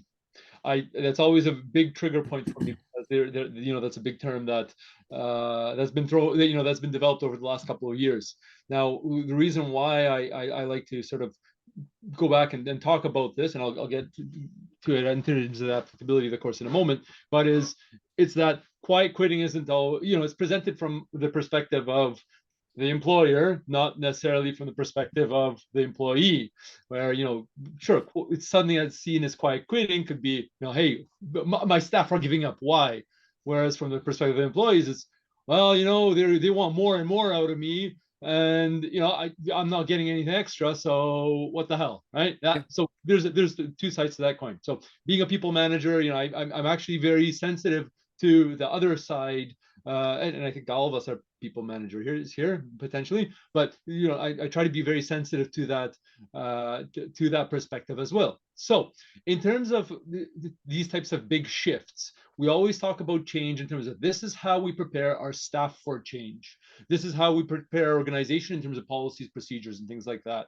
But we don't really talk about, well, hey, organization, this isn't all. You also need to make sure that employees are kept informed and kept, I guess, I'm not sure if it's the right way to articulate it, but kept comfortable that bringing this new technology in isn't going to be that we're going to try to squeeze more out of you, because that's actually what that's a tendency of what ends up happening, and that's sort of the quiet quitting is almost a result of that. So are we going to be talking about that? How do we talk to the uppers in the organization, set the expectations? Yes, this is a tool for change. This is an enabler, but recognize that, and then I know that this is a change management concept, more not specifically to AI, but I think it's going to be very important, because it's a significant enough change where we need to be cognizant of that. Conversation has to happen both in both directions, both down and up. Yep. Hey, employees, this is why you should be comfortable. Hey, leaders, you need to make sure that the way that you're communicating and setting expectations and plans, it's not that you're going to be seen as squeezing more, but rather, helping. So are we going to talk about that, I guess, in the course? Is that Of course. something we can cover? Yeah, I mean, this is the idea of this dynamic between, let's say, management and the employees as to what their expectations are is central to that for that very reason, as you said. I mean, the sense of just squeezing more out of people, whereas the system itself may need to change, and that becomes a big source of concern for people in management and senior management, saying, well, that's not what we're in business for. You know, we just want our employees to just work faster and harder and be more efficient and productive, as the terms are.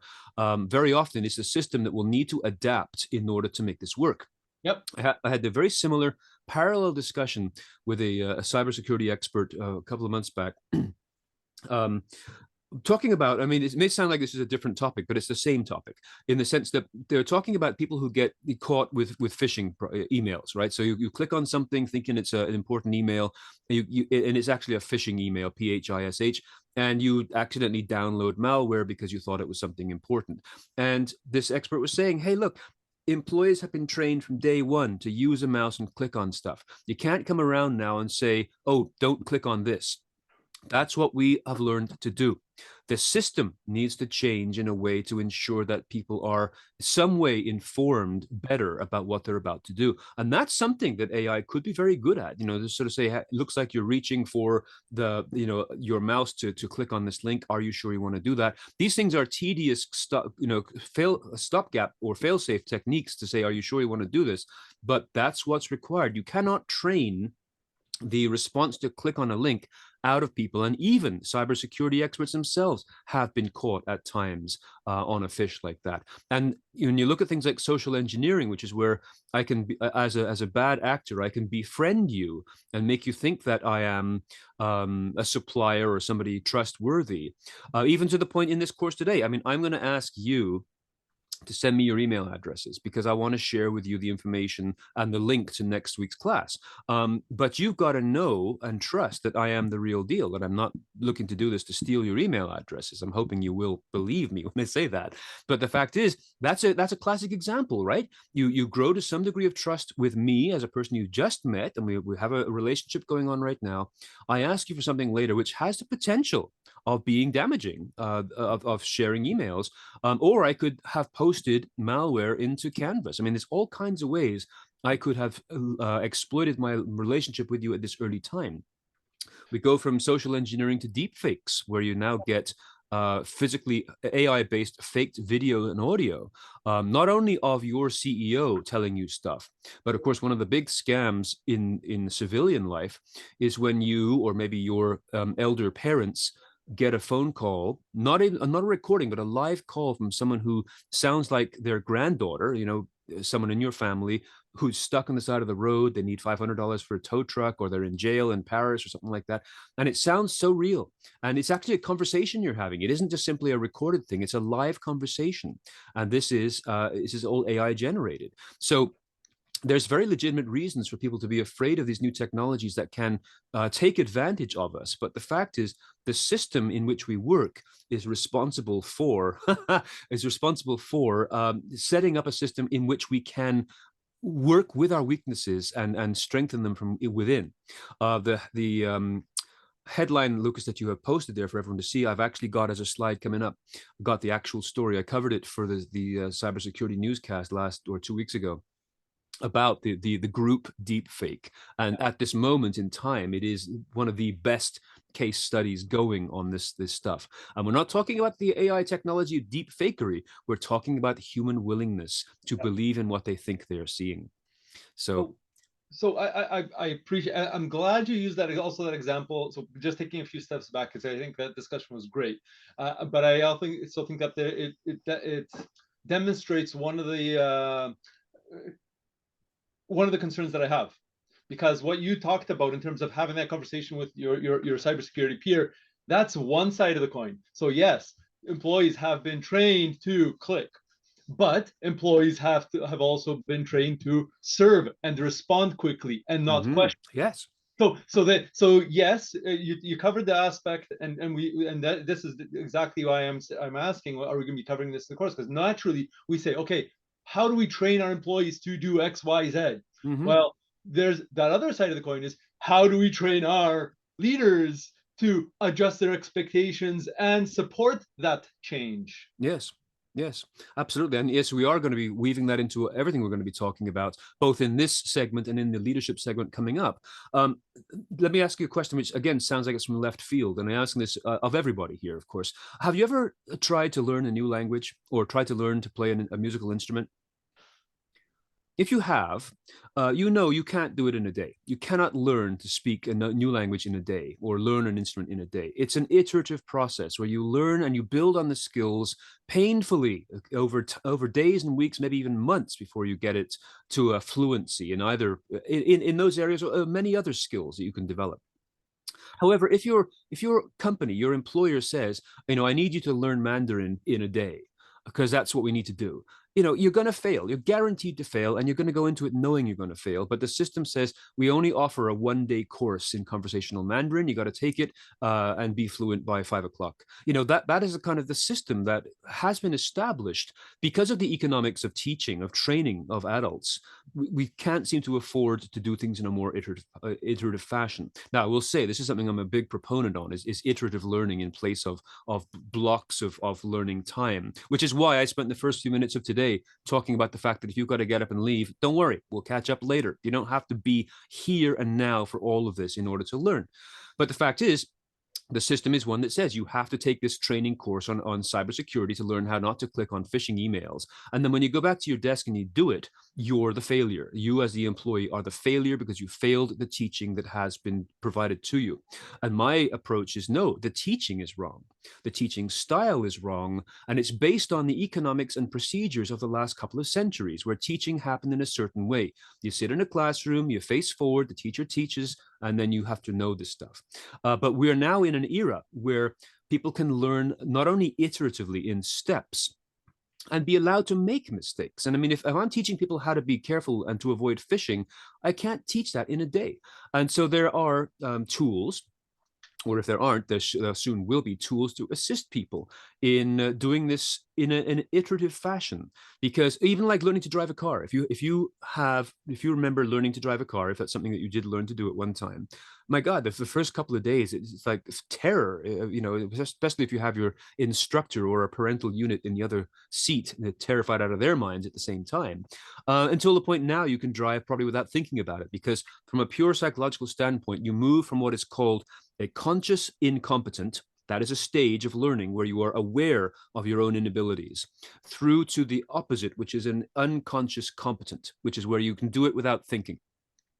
And we need to embrace more of that into the system of teaching and learning in schools, but also in workplaces, to avoid these kinds of things, such as the deep fake story that Lucas, you posted here, or just simply accidentally clicking on a phishing email. It's about reversing the cause and effect here, that people should not be held responsible for the mistakes they make when the teaching style is from literally from a previous century. So yeah, things like quiet quitting are people's responses to the frustration and perhaps just simply the inability to move beyond what the system has put in place. And what I am expecting to see is that the technologies that we are now able to embrace, just again, not just simply writing stuff with ChatGPT, but just simply day-to-day activities that can be made easier and safer through the integration of these technologies in observing what humans are doing. So it's great observations, Lucas, that you make there, and it's systemic, and we will be addressing it more in this course and the next one as well, because this is what you, as the people here today, as managers and as leaders, need to embrace. When we talk about AI, it isn't just the technology, it's the people, but it isn't just the people, it's also the process. And all of this needs to be questioned to the very top, as Lucas said, up there in the C-suite, as to how to do this better. And I have some examples coming up. I have an offboarding example coming up, which again is very symbolic of the whole thing. So we've got these things woven into the presentation already. What I want to add here as we're going along, though, as we're talking about the definition of change itself, is that it's good to just have some of the lexicon here, that there's a difference between change and transition. It aren't just simply buzzwords. Change is a situation, a situational change, something that is happening differently in our environment, in our world, some way, some fashion. But the psychological acceptance of that change is the transition component. So it's just, again, you may choose to use these terms and terminologies as you schedule and plan how people are going to undertake change in your organization. That really, more clearly, we're talking about transition management in the face of change. So how people transition through something. And I'm not a big fan of just using buzzwords for the sake of it, but this one does really help to separate the idea of situations that are modifying themselves in some way. That is change. But the way we approach and accept and address those modifications is an internal mental and physical transition. So we spoke about Maslow's filters, that everything you do has to pass through these filters. One of my favorite things of all is what I call food face. And this is a situation where, let's say you were sitting across from a friend or a conversation partner, anybody, in a restaurant where you are served your food, not a buffet where you go and get it, but a restaurant where you sit down and a waiter, someone you've never met before, brings you food prepared by someone you've never seen in a kitchen you've never viewed. You have a great deal of faith that this restaurant is up to code, has passed its most recent health checks, and that the food is safe to eat, right? But if you and your conversation partner are having a really great conversation, the wait person comes along, puts your food in front of you, puts the other person's food in front of them. If you're watching carefully, you will still see that other person stop for a fraction of a second and do this, and then continue on with the conversation almost invisibly, if you're not looking for it, where their psyche and their instinct stops and says, is this safe? Do I feel that this food is safe to eat? They will use all senses, look and smell and texture and everything, to say, does this look healthy or safe enough to eat? And it's just a microsecond that is almost invisible to see when you're in conversation with them, but people will always check before they start ingesting food, because of the same reason. It's got to pass through all the levels of the Maslow hierarchy. So the other thing that we want to drag from the 1970s into today was made most famous by Elizabeth Kubler-Ross when talking about the stages of grief. But it's not just solely in the areas of grief. And once again, I'm very mindful about talking about grief because it's something that we're all forced to go through at some time or other.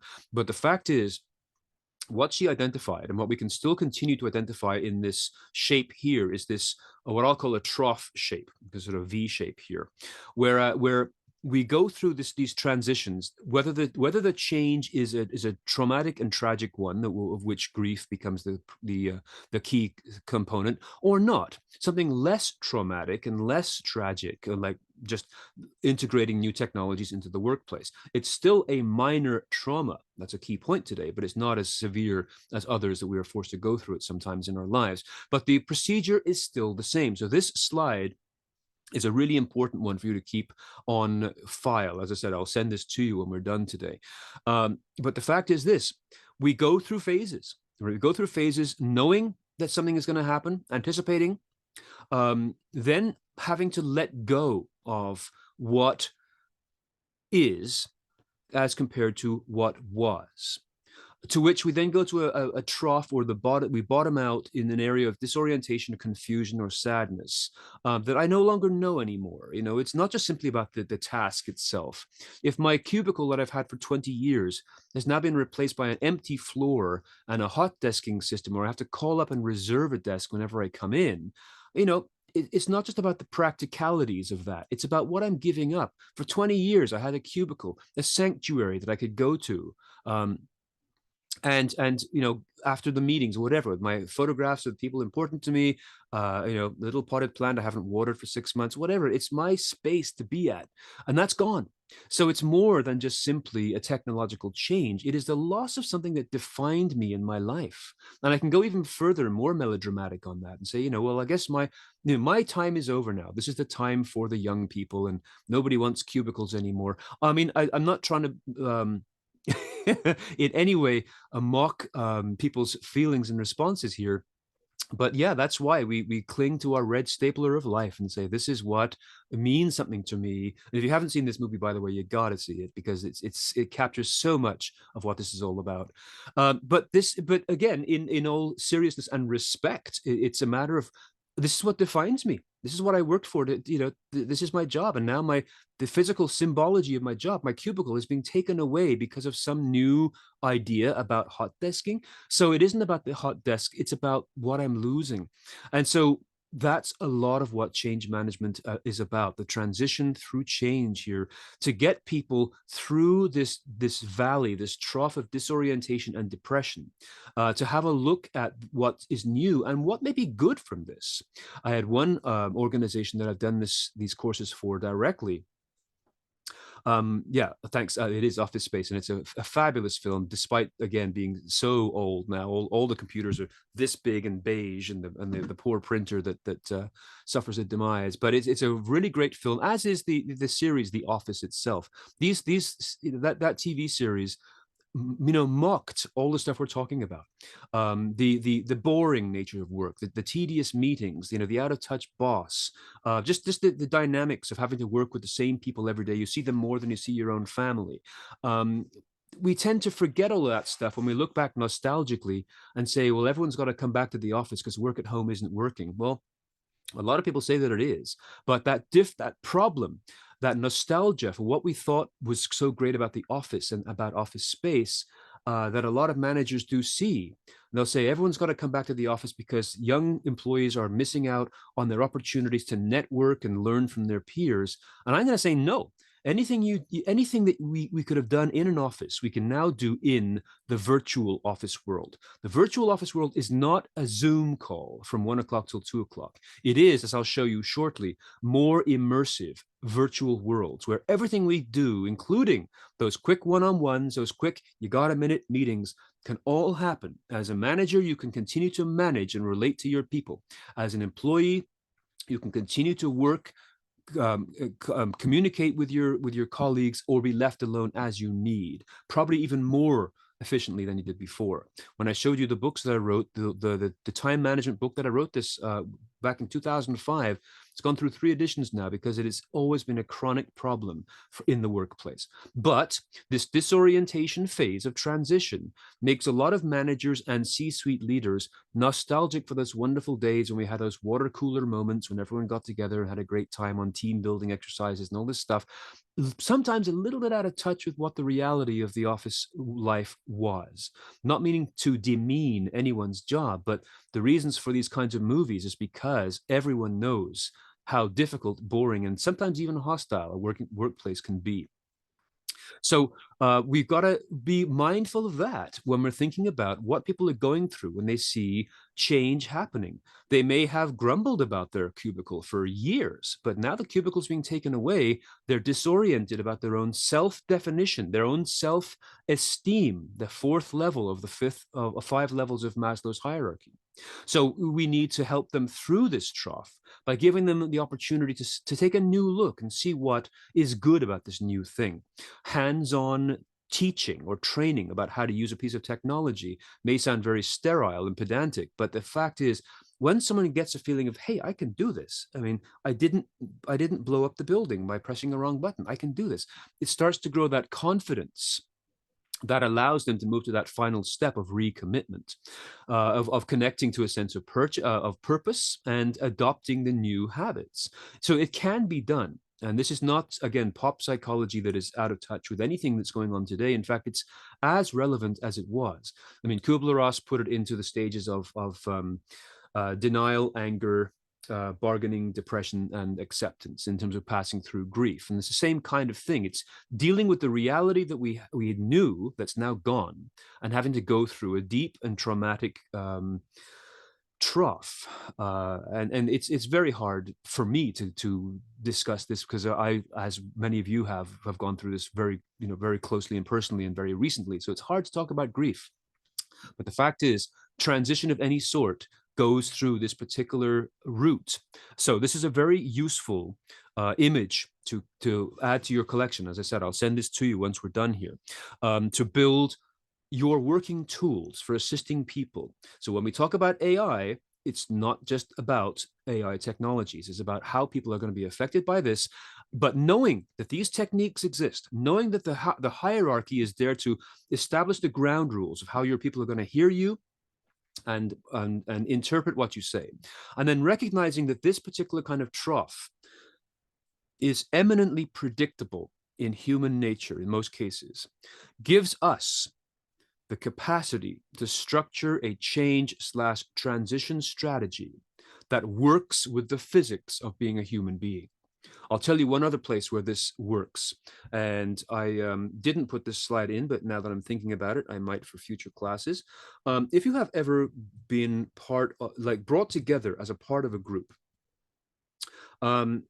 to work on something with people who are essential strangers to you, there are 4 distinct phases, and you may have heard these terms before, of group dynamics, and they're called forming, storming, norming, and performing. It's really cute that they rhyme like that. I'm never big on that kind of stuff, but it is a mnemonic, so I suppose we can accept that. Performing.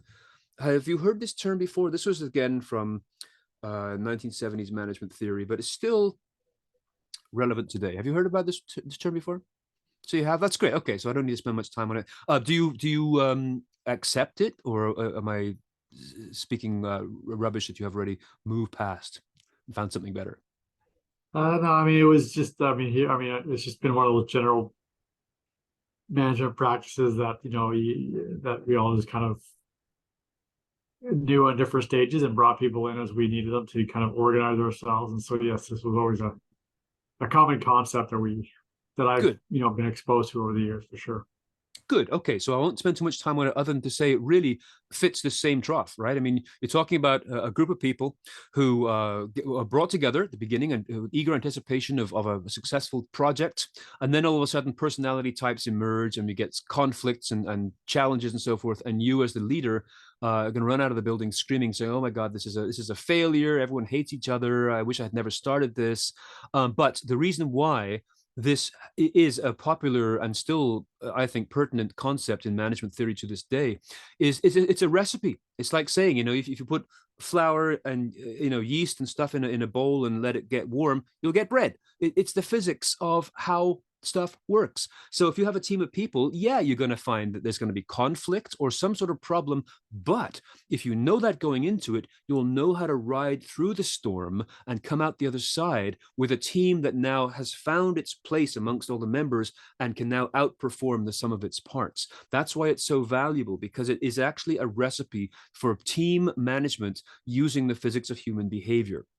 But it pretty much just follows this exact same path here of transition through from newness and positive through to depression up to acceptance in a way that we can predict and work with. And these are the kinds of tools that we need to think about when building our transition strategy for bringing these new technologies in, preparing people in advance with knowledge. And again, we're going to get to that. I got another technique to show you exactly for that, to give them what they need before they even know that they need it in order to make these changes become accepted universally across, from the early adopters to those who are more fearful. Sorry for the sirens going by here. I'm living out in Milton, the west side of town, close to the 401, which is why we get a lot of that. You're probably familiar already, and I'm not going to spend too much time on this, but we are dealing here with organizational change. This is humans in managing change, but also in the context of an organization. And we've got an entire course on organizational change. I think I'm teaching one next week. But the fact is, traditionally, you can divide organizational change into 4 areas which overlap significantly. We've got strategic change, which is stuff that is the strategy of the organization. I mean, I'm sure you've seen these things before, but it's the sort of the overall strategy of an organization that can grow, change, modify as the company ages, as it acquires other companies, as it goes through good or bad times.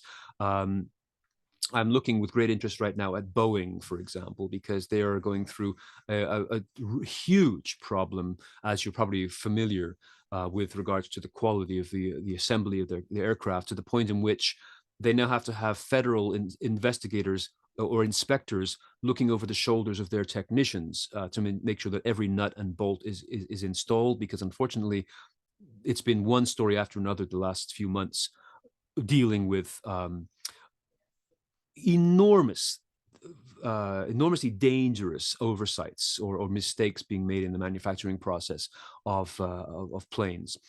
So, companies age and change as the years go by.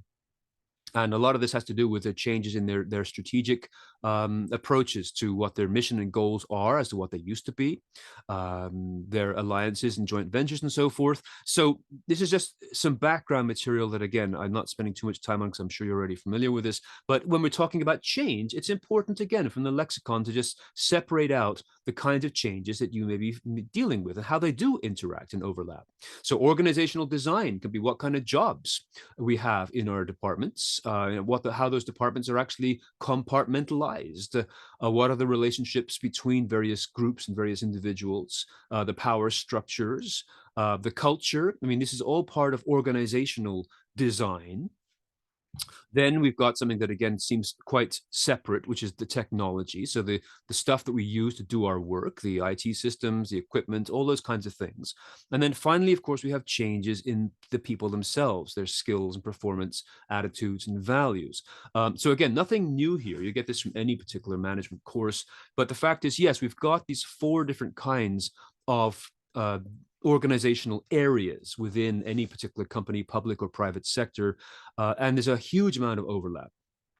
So if you said, well, we're going to bring in some AI technology into our organization, a simple but kind of misguided question might be, well, which of these 4 quadrants does AI actually fit into? The answer is going to be all of them, right? Because it affects everything, but in different ways. How people will respond with the technology we have to support it, what it's going to do for jobs and relationships, and also for the strategy of our organization. How are we going to improve or even survive with this technology brought in? So there's a lot of areas that your change strategy needs to touch upon and reflect upon. So bringing in new technology, we're preparing our people, dealing with their anticipated rejection, setting up ways to neutralize that rejection. That's coming up, the techniques coming up. But then recognizing, well, how is this going to impact the organization as a whole? What is it going to do for all the things that we do here? There's a lot of stuff we can learn from the past. Companies like Toyota, for example, have been leaders in quality manufacturing techniques for almost a century now, since the rebuilding of the Japanese economy post World War II. Concepts like Kaizen, which you may have heard about, continuous improvement, which I'm going to touch upon later, are equally as applicable to Amazon today as they were to Toyota in 1960. In fact, Amazon is one of the leaders of practicing Kaizen in improving the way that it does what it does. I'm speaking specifically about Amazon's delivery services as compared to their cloud services. So the Amazon that brings stuff to your house. This is what Jeff Bezos was building his company on. And I mean, these titans of industry like him and certain other ones, you may love them or hate them. They have ridiculous amounts of money to play with personally. But the fact is, the companies were built on certain things. And one of the things that Amazon was built on was customer service, using the concepts of Kaizen, continuous improvement, from what's called the TPS, Toyota Production System, which was built, as I said, in the 1950s and 60s as the economies of the world rebuilt after the Second World War. And project managers were able to study this and categorize it in ways that we use to this day.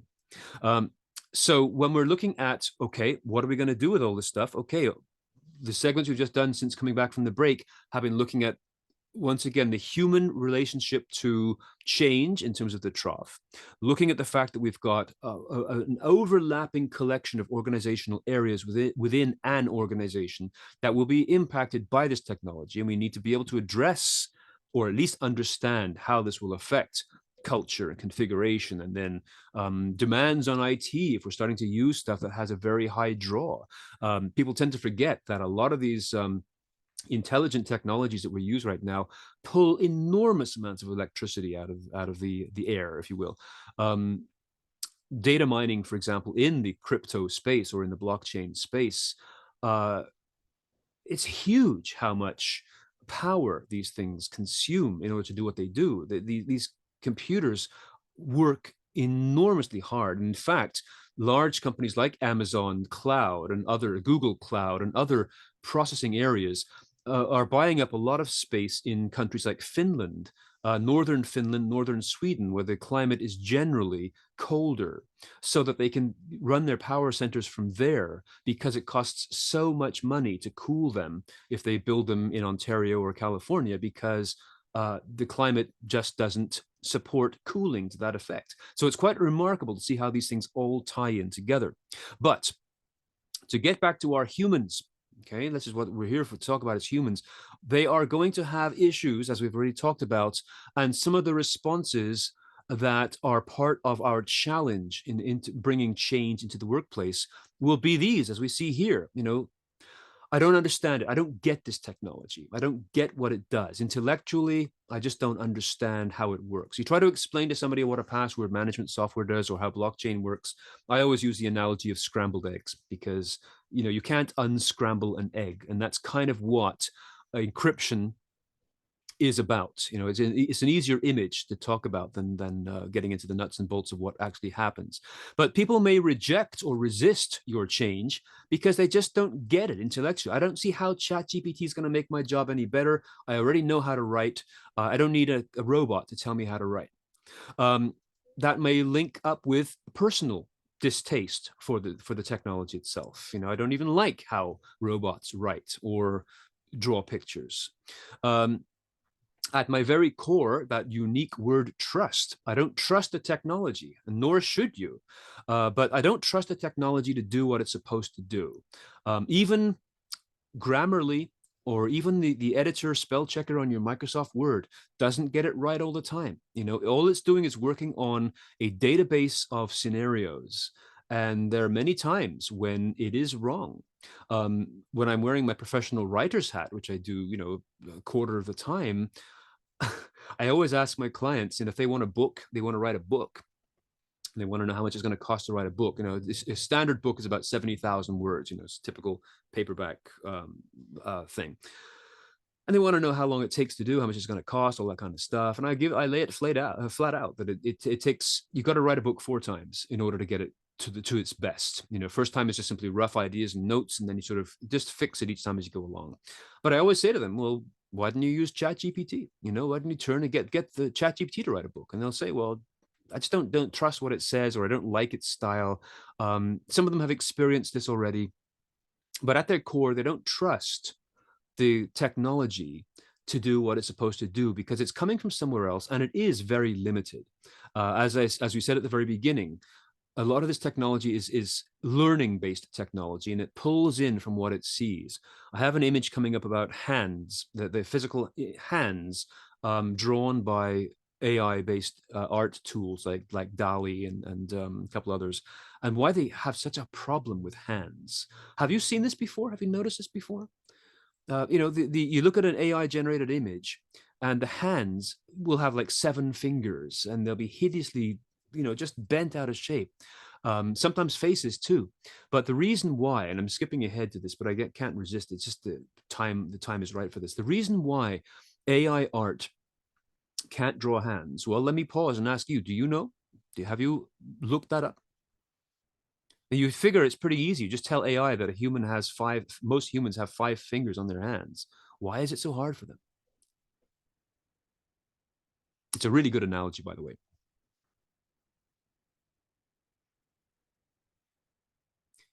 The reason why they have such a hard time is because, remember that AI is largely built on learning, right? You set it a bunch of words to learn, or a bunch of facts to learn, or in the case of art, a bunch of images to learn. And in most cases, human hands, if you can see Jennifer right now on the screen, not picking on you for any other reason, Jennifer, but how you're positioning your hand right now, that is not this. It is, you have your hands in a position of relaxation as you're listening to the conversation here. So when the technology is saying, go and find some hands to learn what hands look like, it's one of the most varied elements of the human anatomy, because seldom are hands ever splayed out like 5 fingers, in front.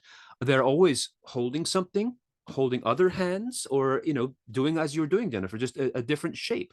And that's what it's learning. So it doesn't know how to build hands yet.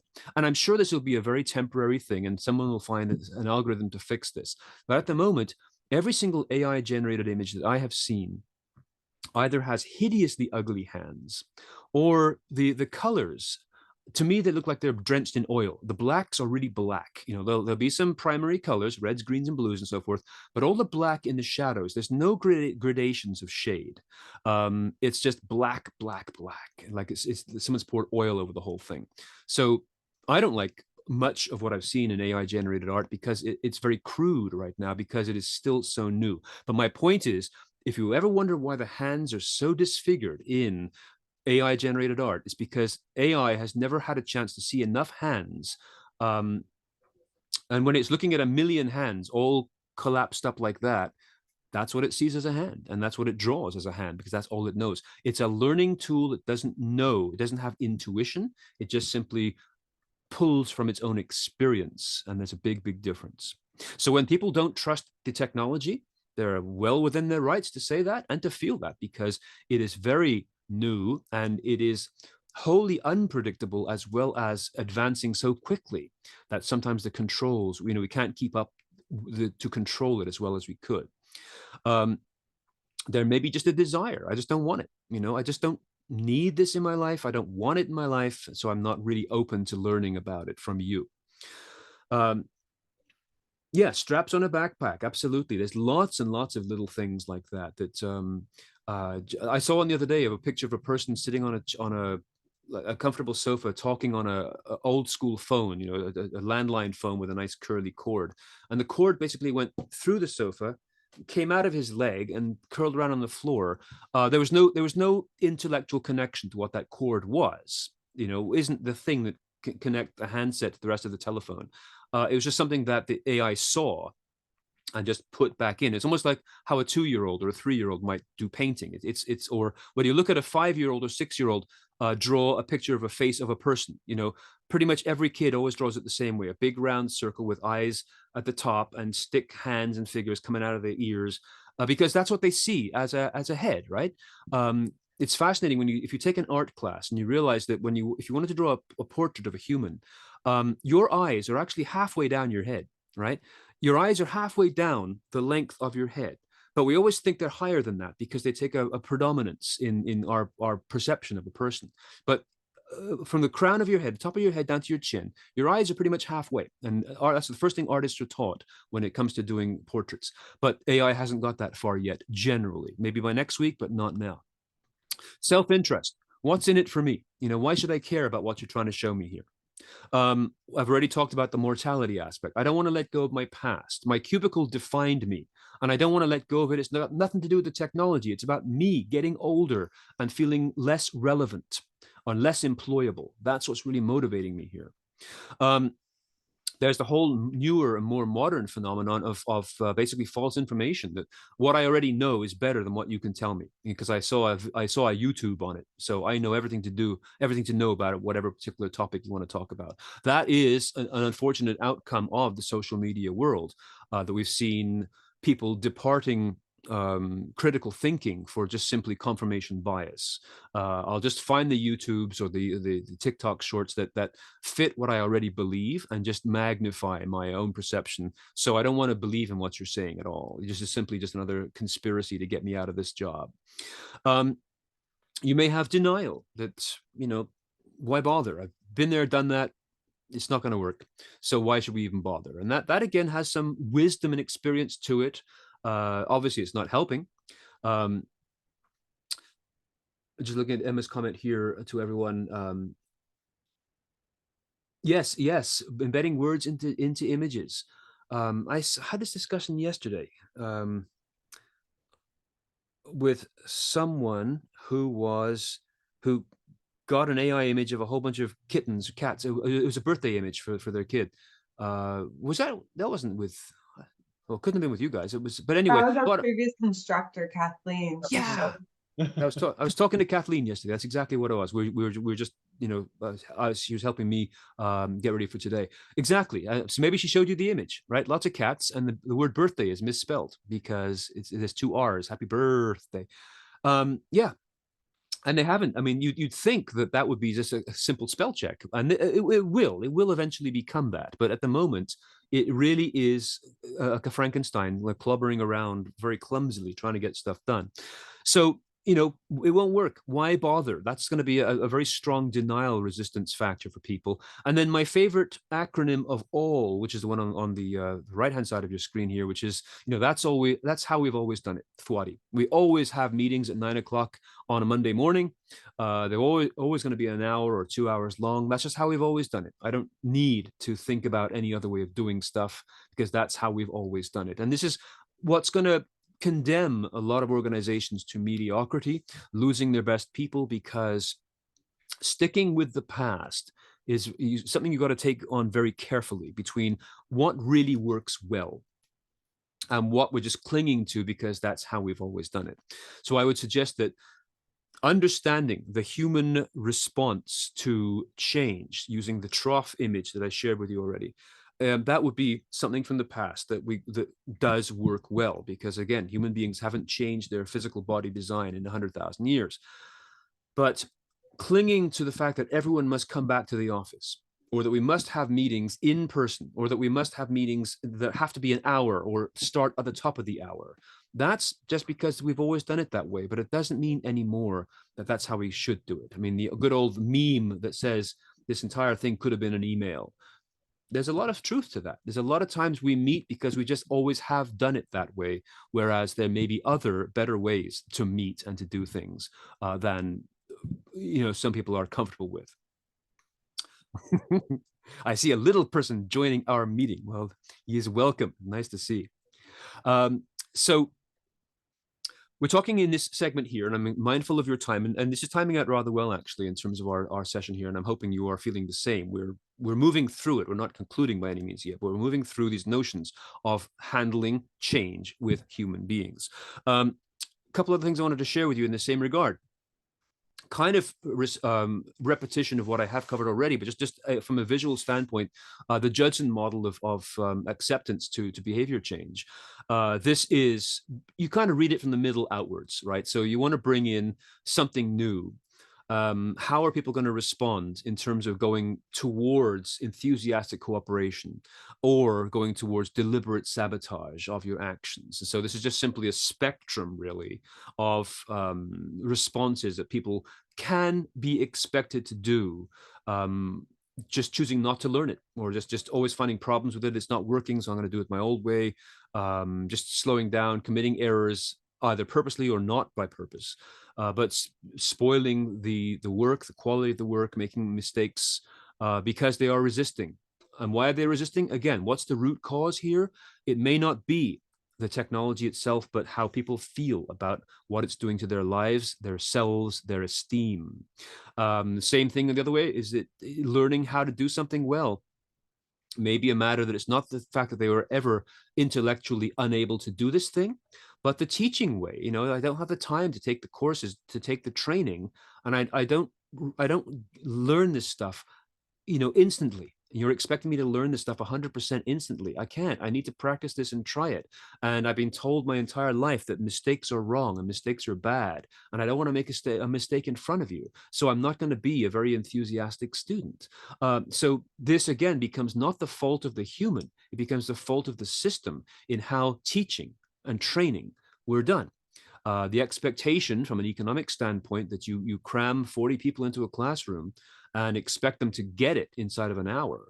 Or maybe the expectation is, if I get 5 out of 40 getting this, then that's all I ever wanted. But the other 35 are feeling less than good about themselves because they just couldn't get it, so quickly.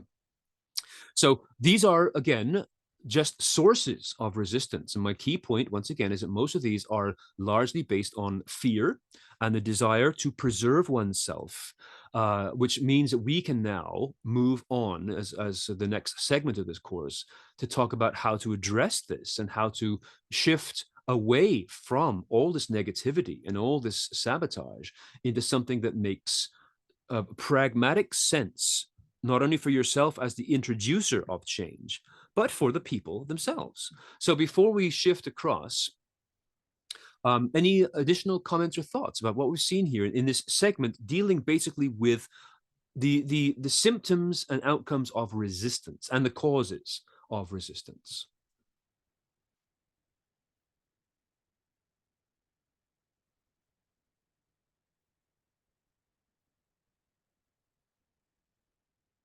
That's okay if there's nothing so far. A good little takeaway for you, just outside of this course itself, is you'll notice that I always count to 6 silently while waiting for people to respond. And 9 times out of 10, somebody will respond. And this, again, as irrelevant as it may sound, is that we're so used to constant bombardment of information and noise at all times that even 6 seconds seems to be a long time. 6 seconds of silence is a long time to sit there thinking, oh my God, has Steve frozen, or has he had a stroke, or what's going on? But anytime you are having a meeting, whether it's in person with your team or online, and you want to pause and invite people in to make their comments, as long as it feels 6 seconds is a long time, but that's usually, as I said, 9 times out of 10, you will get somebody who will suddenly think, yeah, they have something to ask. No one else is asking anything, so I will ask, and will deliver additional value and color to the meeting. So in this era where we are so used to being bombarded with information every second, there is true value in 6 seconds of silence. It sounds like a Buddhist approach, and perhaps it is, but it does make great sense. So we move then from the sources and symptoms of resistance towards looking to getting people into change. And as this says here, I'm going to take myself out of the picture for a moment. As it says here, the single biggest reason that changes fail, in general anyway, is that no one has thought about the endings or plan to manage their impact on people. So this is a very good image to carry with you. I neglected to put the citation of the person who created this. I will do that, correct this for next time. But it's really just another model, which you may say is common sense to some degree, but very often when people are introducing change into an organization, everyone focuses on the new beginning and no one focuses on what's being left. So this is kind of carrying on now from the grief curve or the trough we saw before. The importance of putting in a period of, let's say, mourning, M-O-U-R-N-I-N-G, just mourning the past, acknowledging what is being left, giving people a chance to reprocess and then start the new beginning. When I started my career, again, back in the early 90s, this was the time when email came out. And there was never a handbook on how to use email. And it never has fixed itself since. People have too many emails, and they never have been used correctly, because they just simply appeared one day and everyone suddenly had to start to use it. Doesn't mean we shouldn't have used email, but there was no opportunity for people to mentally transition between what they had done before and what they were doing now. And you might say, well, big deal. You just type a letter and send it. What's the problem? Well, the problems are that there's a whole different way of mental processing of thoughts when you hand write something, or even manually typing something on an analog typewriter.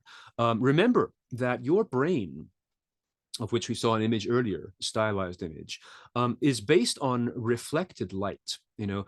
For most of human history, everything we see is based on a reflection of light off a subject or an object. The only sources of light that people saw up until the time of electrical power was the sun, stars, fire, and lightning. That was pretty much it for most of human existence. It was only, let's say, in the 1700s, where we had gas-lit street lights, or the beginnings of those, into the electrical world of the 1900s, that we actually had artificial light lighting our way, and admittedly making the world a little bit safer. But when it comes to your optic system, if you use your eyes to read, and I only say that because some people are visually impaired, but for the people who use their eyes to read, you are processing information not from reflected light, but from a screen. I'm talking about reading off a computer. So if you have ever noticed a difference in your comprehension between something that has been printed on paper versus something you read on your screen, it's because the information is being routed through a different area of the brain, because your brain has not yet caught up to the fact that it is processing information while looking at a light source. These two things are anathema. They do not work right together. So this is why, and these are the kind of studies that I and others have been doing over the last 20, 30 years in terms of how people embrace technology and work with it. But the true fact is, if you really want to work something out creatively, nothing beats a pen and paper. And I'm saying that not as a Luddite, but as someone who, has sought to understand this. The correlation between your actions of your hand, physically writing something, and your eyes looking at it is far more of a better closed circuit than the same words typed on a screen. And I say this regardless of generation, even, the youngest of the young using computers to this day still have the anatomy and body design of 100,000 years of their forebears. We work best with reflected light for processing information than staring into a light source as you are doing right now. So these are things just to remember about when it comes to dealing with physical change. Email was a great new package that was suddenly appeared on people's newly connected, network connected computers. But the processing of information on that email, as you sit down to read your emails, isn't the same as it would be if you were reading things on paper, just printed out on paper, or those little pink slips that said, while you were out, so and so called. There's a difference in how you process and retain the information. So it would have been good to have a letting go phase when email was introduced. But who does that? We just simply move ahead, just bring in this new thing. Here it is, new upgrade, new technology, new thing. So here we are 30 years later, same thing, new upgrade, new technology, new thing. Now it's called AI. Everyone's expected to use it and understand it without fully recognizing what they're putting behind them. And that's, again, part of our responsibilities as a change manager. It's not about standing around and having a wake necessarily, but we may want to acknowledge what we are putting behind. If someone has spent 20 years handwriting or carefully typing out thoughtful emails and memos, and now ChatGPT comes along as an example of AI and can write this in 2.5 seconds, indeed, this person has to mourn the passing of how they did certain things, even if they then discover, hey, I can do a whole bunch of other stuff with the time that has been freed up from doing these tedious first drafts or whatever it happens to be.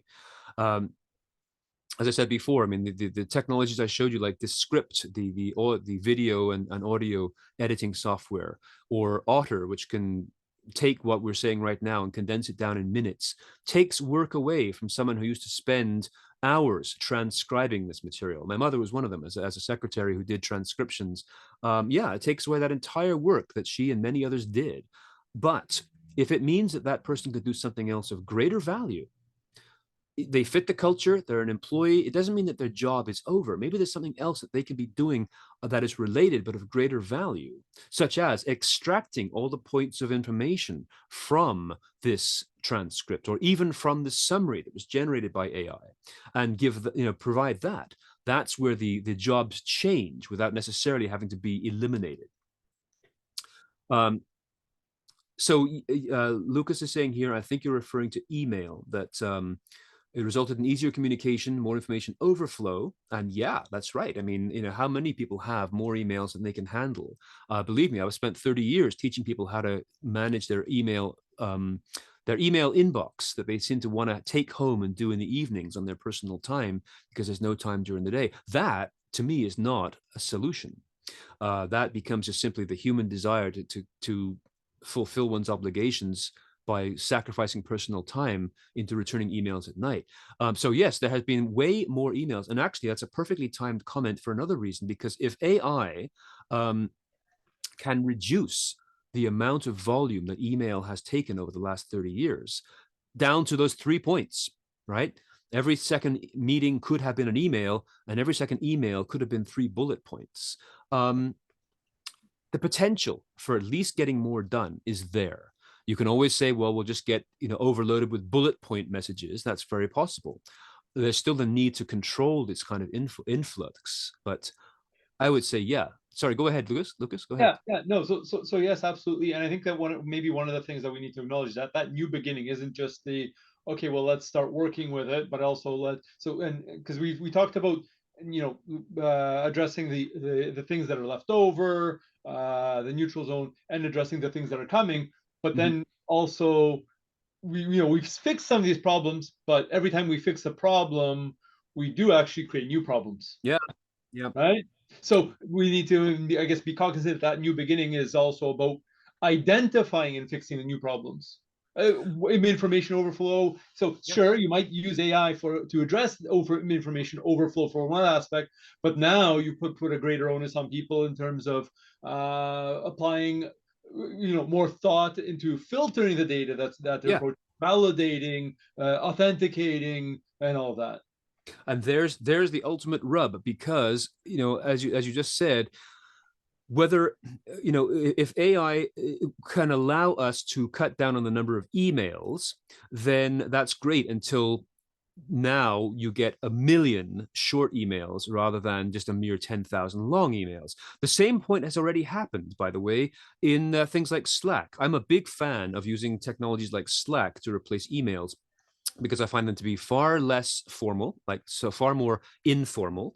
And also I can have a Slack channel just focusing on one project and another Slack channel on another project. It separates out the workflow far more effectively than email does. But it's so easy to get then overwhelmed by 1 million Slack messages that you're back at square one again. And that becomes the key principle of all of this, is that these technologies, which are promising improvements, can only do so if, exactly as you've said, there's some way to control the inevitable inflation that comes when this happens. If I can now turn on this faucet and pour out lots and lots of short AI-generated summaries, and now you get overwhelmed by them, and you're taking those home at night to respond to, then there's no progress being made, the same way that inflation makes no progress. If food costs 10 times more, it doesn't matter if you get a 10 times salary increase, you're still treading water and barely covering your costs. So you're totally right. And that becomes the systemic component of this whole change thing. We need to recognize that the system that you build this change into must be able to say, just because you can now respond to your messages in 1/10 of the time doesn't give somebody license to create 900% more emails in order to fill that time up again. This is what was known as Parkinson's law. Cecil Parkinson was an engineer in the 1950s, again going back to old school stuff, but Cecil's Parkinson's law says that work expands to fill the time available. So if you have a month to get a project done, it'll take you a month to do, even if it's only like 2 days worth of work. Something we all learned back in college and university days, of how long it takes to write a paper. Work expands. If you have a meeting that is scheduled for an hour or 2 hours, it'll take an hour or 2 hours, even if it doesn't have that much stuff to cover. And similarly, if you work in IT, the same thing with data storage, or even your home computer. Your data storage, the more data storage you have access to, the more stuff you suddenly need to store. Every single email you've ever written in your entire life must be stored on the cloud somewhere now, just because it's available. So this is Parkinson's law in action, that we've got to be mindful of and work against, or at least work against its uncontrolled influence. That if this technology, like AI technologies, can indeed help us do certain things faster, that's great. But if the vacuum that is created suddenly gets filled with, again, 900% more things to do, that might not necessarily be as great, because now your time is still swallowed up by meaningless or lower priority tasks. That becomes a key issue of management of change that we factor in to the actual technological awareness and even grief that we have seen so far in bringing in new technologies into our workplace. So, I mean, with Twitter, as you said here, it's a great tool. It's a nice way to sort of conclude our session today, because it goes back to what I talked about early on in the beginning. It's a great tool if you have filtered it. However, if you spend 2 hours doom scrolling through Twitter looking for that, you've wasted 2 hours. However, if you learn that there's a particular thing, even an AI-based tool that says, I only want to find Twitter stories that mention words that deal with astronomy, And it creates a custom list for you. And this is how I go through Twitter, is not through reading the main feed, but going through the lists I have curated. Journalists that I respect, scientists that I respect, and again, people in my line of work whom I want to learn from. This is where these things come from, is curated lists. So I'm going to say, yeah, I don't need to spend 2 hours scrolling through Twitter. I need to spend 2 minutes scrolling through Twitter and 5 minutes on LinkedIn to do as much now as I could have done in 2 hours last year. So that becomes now the intellectual side, the intelligent side of adopting these changes. What can it do for me? Provided that we establish the policies to avoid that ergonomic inflation from flooding in just because this technology is faster than the last one. So this is a really great place to pause. What I will ask of you is, if you can email me, just say hi. That's all you got to do, is say hi, or whatever you want to say. But send me an email directly to my address, which again is steve@steveprentice.com, so that I can just create a small email group, send you back the PowerPoint, or send you a link to Google Drive if it's too big. I don't know how big this file is, but I'm going to split it right here. Yeah, the resistance thing. I'll send you this back, and I'll also send you the other half before next class. Thanks, Jennifer. Thank you very much for being here. So before next class, I'll send you the updated one, but I'm going to continue to update it as the week goes by, because there's always new stuff to add. So if you can send me an email that says hi, I'll send you both the PowerPoint and the Zoom link to next week's class, and we'll communicate that way rather than go through Canvas. It's just a little bit easier. So I'm hoping this was okay for you. I hope this was good for you. I think we're into a really great conversation here, and I'm really looking forward to getting back and seeing you next week, where we can continue this. Okay, I'll stick around for a few minutes. If anybody wants to talk to me one-on-one, I'm going to stick around. But otherwise, I want to say thank you very much for this. See you next time, same time, different BAT channel. Okay, I'll see you then. Thanks. Bye. Thank you. Have a great afternoon. You're very welcome. See you next week.